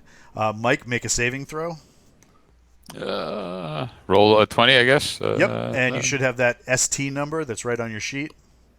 Should be right next to the basic attack or the BHB. Yes, a 12, and Right, I got a 17. All right, so you take a point of damage from the round skipping off and kind of like catching you in glancing blows, but you're just behind the stone fire pit that they've built enough to where you're not taking direct fire, but those archers are in bad. Yeah. The Master Sergeant is hiding directly behind the brazier, so he's not getting the fire, but you know that sound of a machine gun going off, and it is not good. That brings us back around to Nick. Nick immediately seeks cover behind the brazier. Gotcha. Mike. Do I see a way to turn off? Do I know where the machine gun is? Is there a way for me to get to it? Whatever that guy did to arm it. Is there a way to disarm it from where I'm at? It looks like what he did was that he had it behind or near the throne, and he slapped it down on the ground, rolled behind it, and is shooting it from his belly. So it's up on its bipod, and he is just dumping rounds. Okay, so I'm gonna take a direct shot since I should be line of sight. I should be able to go ahead and try to take him out. And I guess I get 2 shots, right? Yep. 11, which is a hit, and a 12, which is a hit. All right. And the first one is an 8, and the next one is a 6. He gets pelted with both rounds. You see him duck his head a little bit, and he looks like he's fishing for something on his belt. Big Benny. Okay, so I have 2 options. I look at that brazier. Can I tip that over on him? He's too far away. Okay, then double tap him. All right. What's his armor class? It was an AC2, but then something happened that you guys didn't see, and now it's not. So he's an AC. That seems fair. He's an AC6. Okay, I only got 1 hit, unfortunately. 11. All right. So you dump rounds again. So you throw a controlled shot group toward his area. One of the rounds skips off and makes that pew as it goes off into the distance. The next round hits him square in the leg, and you hear him scream. Right as he does that, it looks like he's holding something cylindrical in his hand. It's really hard to tell because the smoke is really piling up in this place. He rips something off of whatever he's holding and chugs it. Uh-oh. He's drinking healing potion or something. A healing potion. That would be a good time real quick to have James share with us his GaryCon schedule so that everybody can kind of get ready to watch the games that James is going to run. James, could you talk about that real quick? Yes, of course I can. Legendary Games, James M. Ward. On Friday at 10 o'clock Central Time, I'm running a Metamorphosis Alpha game, which was the first science fiction role-playing game. And then on that's Friday at 10 o'clock. On Saturday at 10 o'clock, I'm running a Crimson Hawk game. Actually, Friday night, I'm running a Crimson Hawk game as well with these boys in the game and a couple guests from players who sign up for the game. And then on Sunday, I'm running a big Gam World game. Very cool. And you like to call Metamorphosis Alpha the first science fiction role-playing game. Yeah, because it is. Knight of Barsoom is saying, please. Go ahead. How did the first science fiction role-playing game come about? Oh, excellent question. So just a real quick story. Please. No, take a long time. Take 30 minutes. It's 1974. and I'm learning how to play in Gary's patio, and I'm just loving D&D like crazy. Oh my goodness. And so we play for 2 months, and I say to Gary, you have to do a science fiction version of this because it's a natural to do. And Gary looks at me and he says, Jim, I don't have time right now. I'm working on some modules. I'm working on some other things. Why don't you give it a try? Oh my goodness. And he had no idea if I could write or whatever. He just knew that I was a creative guy. So for 3 months, I developed Metamorphosis Alpha with D&D in mind, but we used 3d6 dice. We did different things on purpose because I didn't want to interfere with the D&D trademark. So what Metamorphosis Alpha became was based on a book called Starship by Brian Aldiss. And basically it's a D&D in a can. Yes. Is what we like to talk about. And it's an exploration game. You have 17 levels of the ship, and you're exploring, and the ship, each level is 50 miles by 13 miles. So there's lots to explore. Gary explored for 40 years and never went everywhere. So it's an exploration game, and it was the first science fiction game. Traveler came out a year later. And then, of course, I came out with Gamma World, which was the first apocalyptic role-playing game. That came out in '76. That's very cool. That's me. Yeah, no, I mean, but those are some really big historical moments, and you were there, and it's always an honor to have legendary game designer James Ward with us. It'd be more of an honor if you didn't use that word legendary. I just made you what I've been saying the entire time. Yeah, great. Yeah, you're welcome. You're legendary, but we love you. All right, Walt. The action. Right on. So I believe it was your turn again, starting off with Nick. Yes. As a qualified C-130 pilot, I know that when machine guns start shooting, it is imperative that I not get hurt. So I am keeping the aircraft of me undercover. Gotcha. That goes into Wilbur. All right, so I'm going to try to take 2 more shots at our friendly guy who just chugged some unnatural concoction into his gullet. And I got a 20. So there's got to be something good.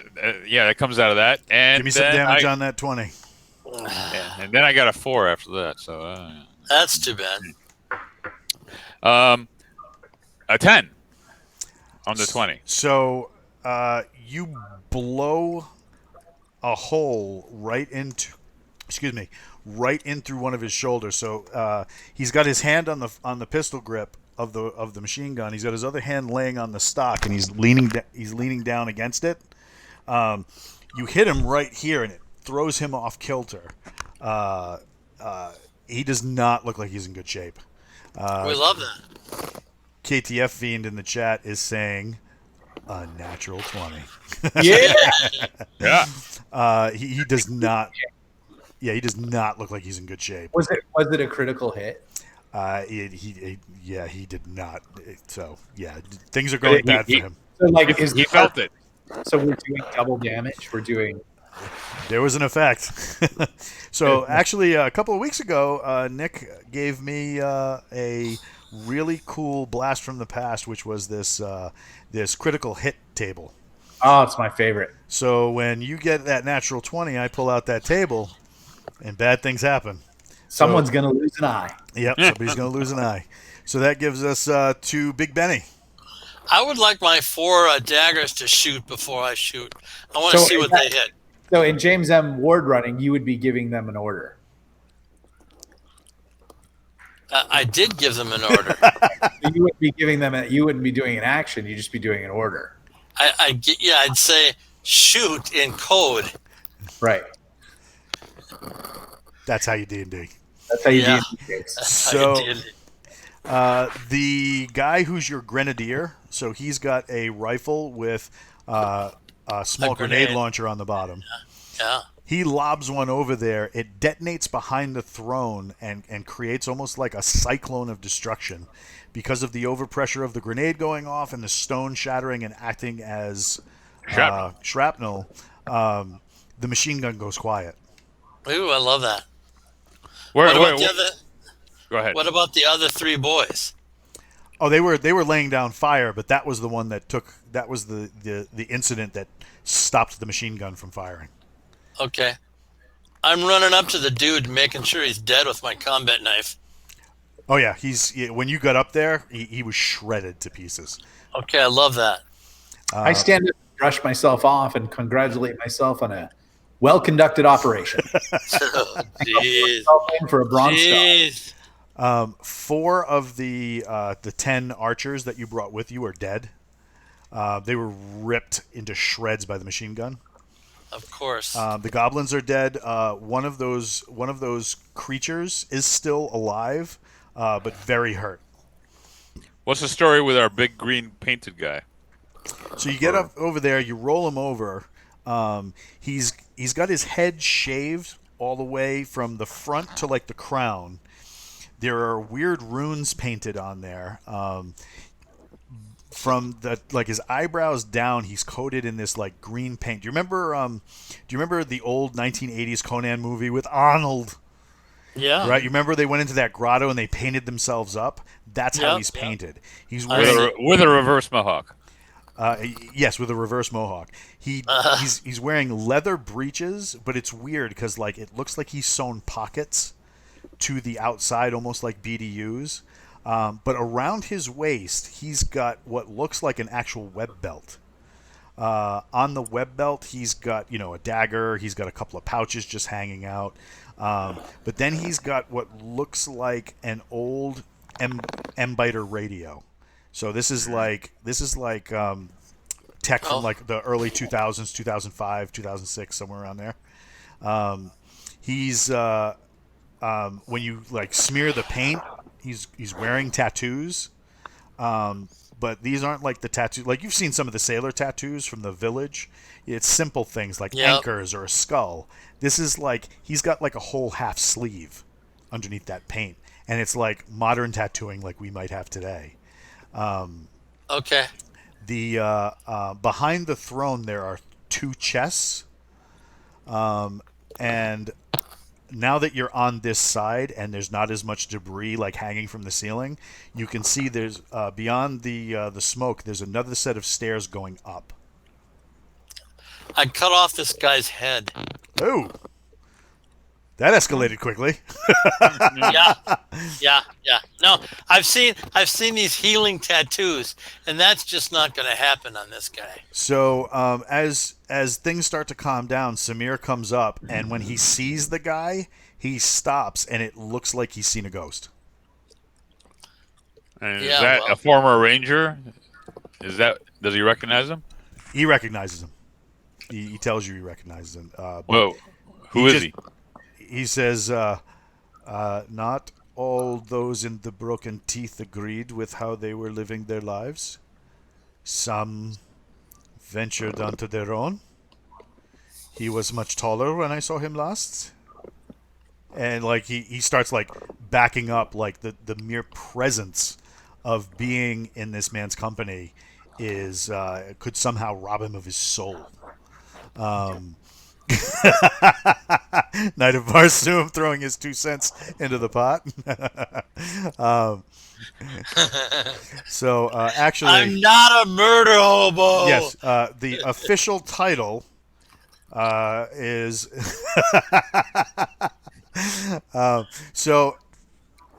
he says this is very bad. We should take whatever it is we're going to take here and get out now. Hey, we haven't gone up the stairs yet. Well, let's do a couple of things real quick. Let's help the archers get their dead organized, and we can use our ponchos as litters so that we can. Let's search those 2 chests. And Master Sergeant, why don't you take your dagger team and clear the stairs up? As soon as I get my 3 ears, I'll be happy to do that. Definitely a barbarian. Yeah. All right, so the chests weren't locked. In fact, they were open. In the first one, you feel kind of weird. You're like almost like in a Johnny Depp movie. Yeah. Because it's filled with coins, various types. trinkets here and there. So coins and trinkets. The next one, sitting on top, looks like a plastic drum that might fit to the side of the 240. But the entire chest is filled with rounds. Nice. Ooh, that's wonderful. But I was going to say, Big Benny, you know from your experience with these weapons, right now, for the weapon he's using, they're pretty much useless because they're unlinked. Okay, but there's a link on them. Well, is the machine gun usable? Yes, and he was firing a linked belt. So your assumption is probably when he uses a belt, he saves the links and relinks the ammo that he has. Yeah. Okay. All right. So. We'll police all that up. All right. Yeah. Okay. We have to take the chest of bullets. We have to reload the machine gun links. So are they 5.56? Will they work in our MK Mark 18s? No, or? they're 7.62. Okay. Yeah. 7.62. Here's the other thing. As James is going Texas Chainsaw Massacre on this guy, something falls out of his pocket, and you've seen these before. All of you have. So these are challenge coins. Yeah. And the one that he has the 75th Ranger scroll on it. Aha! I knew it.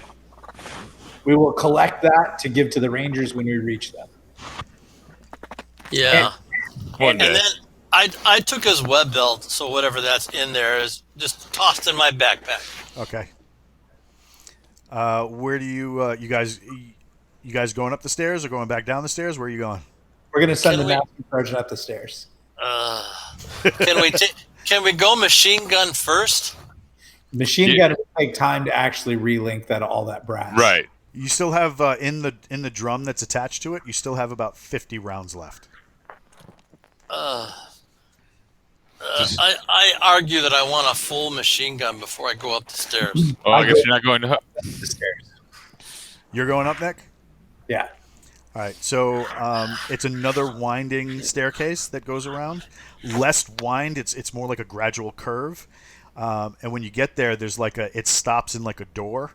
When you push up, it's like one of those trap doors to a basement. It opens and you get showered with leaf debris and branches and stuff like that. It looks like an exit to outside. Oh, okay.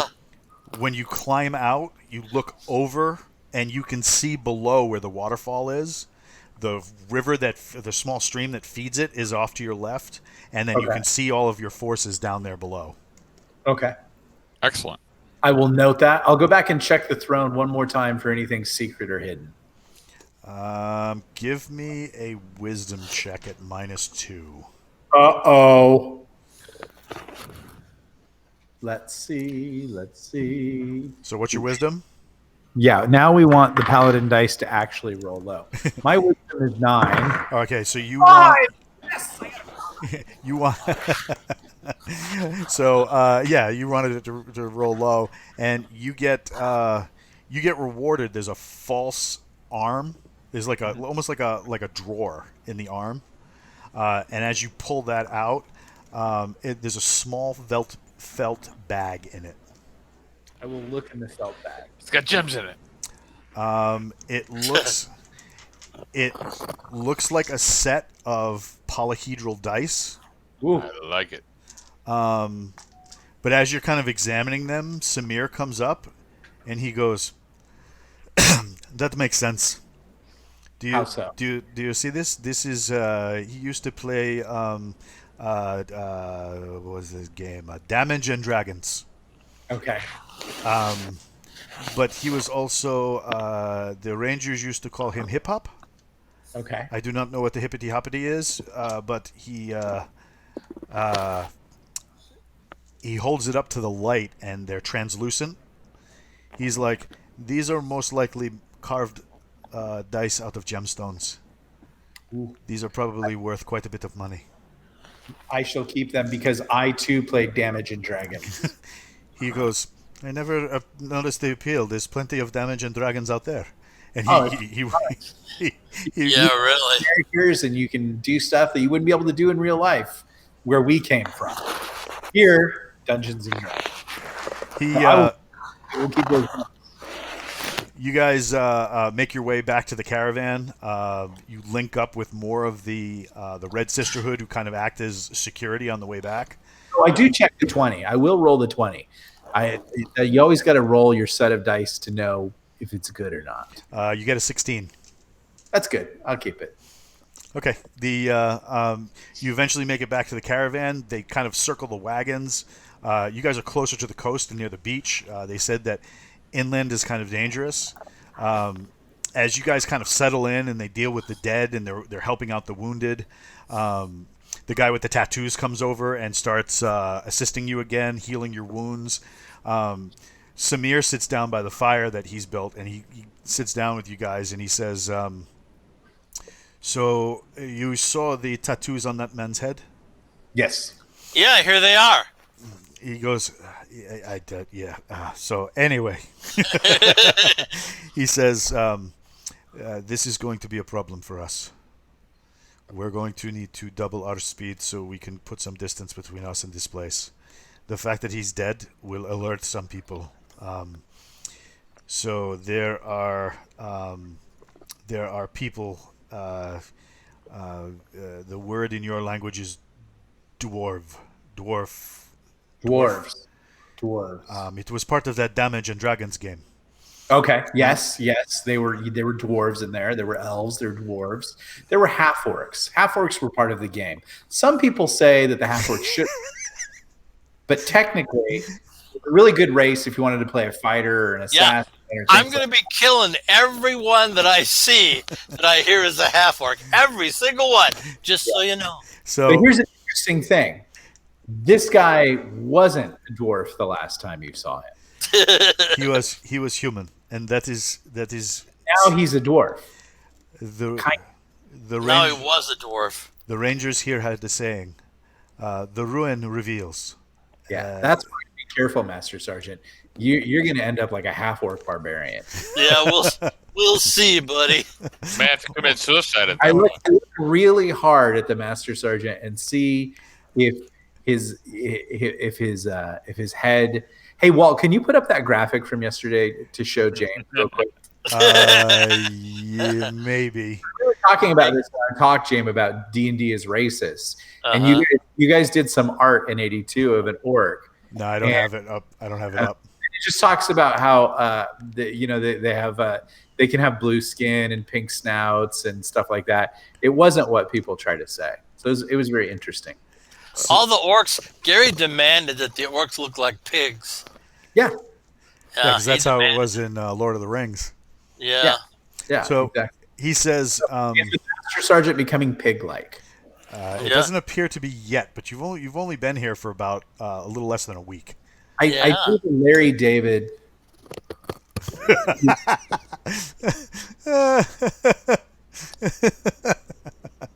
I give him a good once over. So Does he smell like bacon? He does not smell like bacon. He Smell like smells. He smells like victory. Yes, victory for today, and the rotting flesh that has been strung around his neck. My ears are not around my neck; they're at my belt on a thread. Gotcha. And there's only 10 of them, plus the head. Now, is the machine gun working perfectly? And did we fill it up with ammo? You can create enough for a 200-round belt.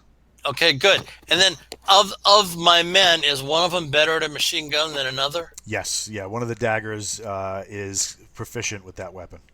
Okay, so we'll give him that weapon, and then so that means we got a loose rifle with loose ammo. I guess that could go to one of the officers. So while you guys are talking about all this, Samir says there are things that the Rangers used to call voodoo dwarves. That's not going to be fun. And he is wearing those markings. Those are related to murder hobos, right? I would assume, whatever that is. Well, obviously, he was not a nice person. Obviously. If he is wearing those symbols, then no. something has gone very wrong. Because when we knew Yeah. him, he was fun and energetic, but there was a falling out between him and a few others and the Rangers, and several of the men went their own way to seek their own way in the world. What was his name, or what did he go by, or what was he known as? Hippity hop. Yeah, he goes. They used to call him Hip Hop, Okay. but his name was Nathan. Nathan, and- the voodoo. and I cannot fathom what brought him to this but the fact that he used the machine gun versus what he could do, we got off easy. Okay. That's disturbing. All right. And it's interesting. Nathan Hip Hop always sounds like a person you never meet, but your friend always tells you about. Oh, you know what Nathan Hip Hop did? He did. Nathan I wonder if he knew Corn Pop. Yeah, really. Yeah, susceptible to bicycle chain. Okay, then we will note all this. I think we're nearing the end of our session. Correct? We are, and that was where we were going to end it. As he tells you about the fall of Nathan, basically the guy that all the Rangers used to call Hip Hop, as he had turned into a dwarven voodoo user of some sort, and you can hear as the camera starts to fade out, you can hear funeral rites being done by the Red Sisters. You can hear the shore hitting the waves, and somewhere out in the darkness, more whispers, and that's where we'll call it. So we want to thank everybody for showing up in the chat. Thanks for Mackledog and for 67 Indian dropping some subs in there. Sparky 68 following us. Vorkin 1313 following us. Had a lot of good interaction in the chat. KTF Fiend is saying, "Hey, great stream, all. Thank you so much for coming out, guys. We appreciate it, and we'll catch you next time."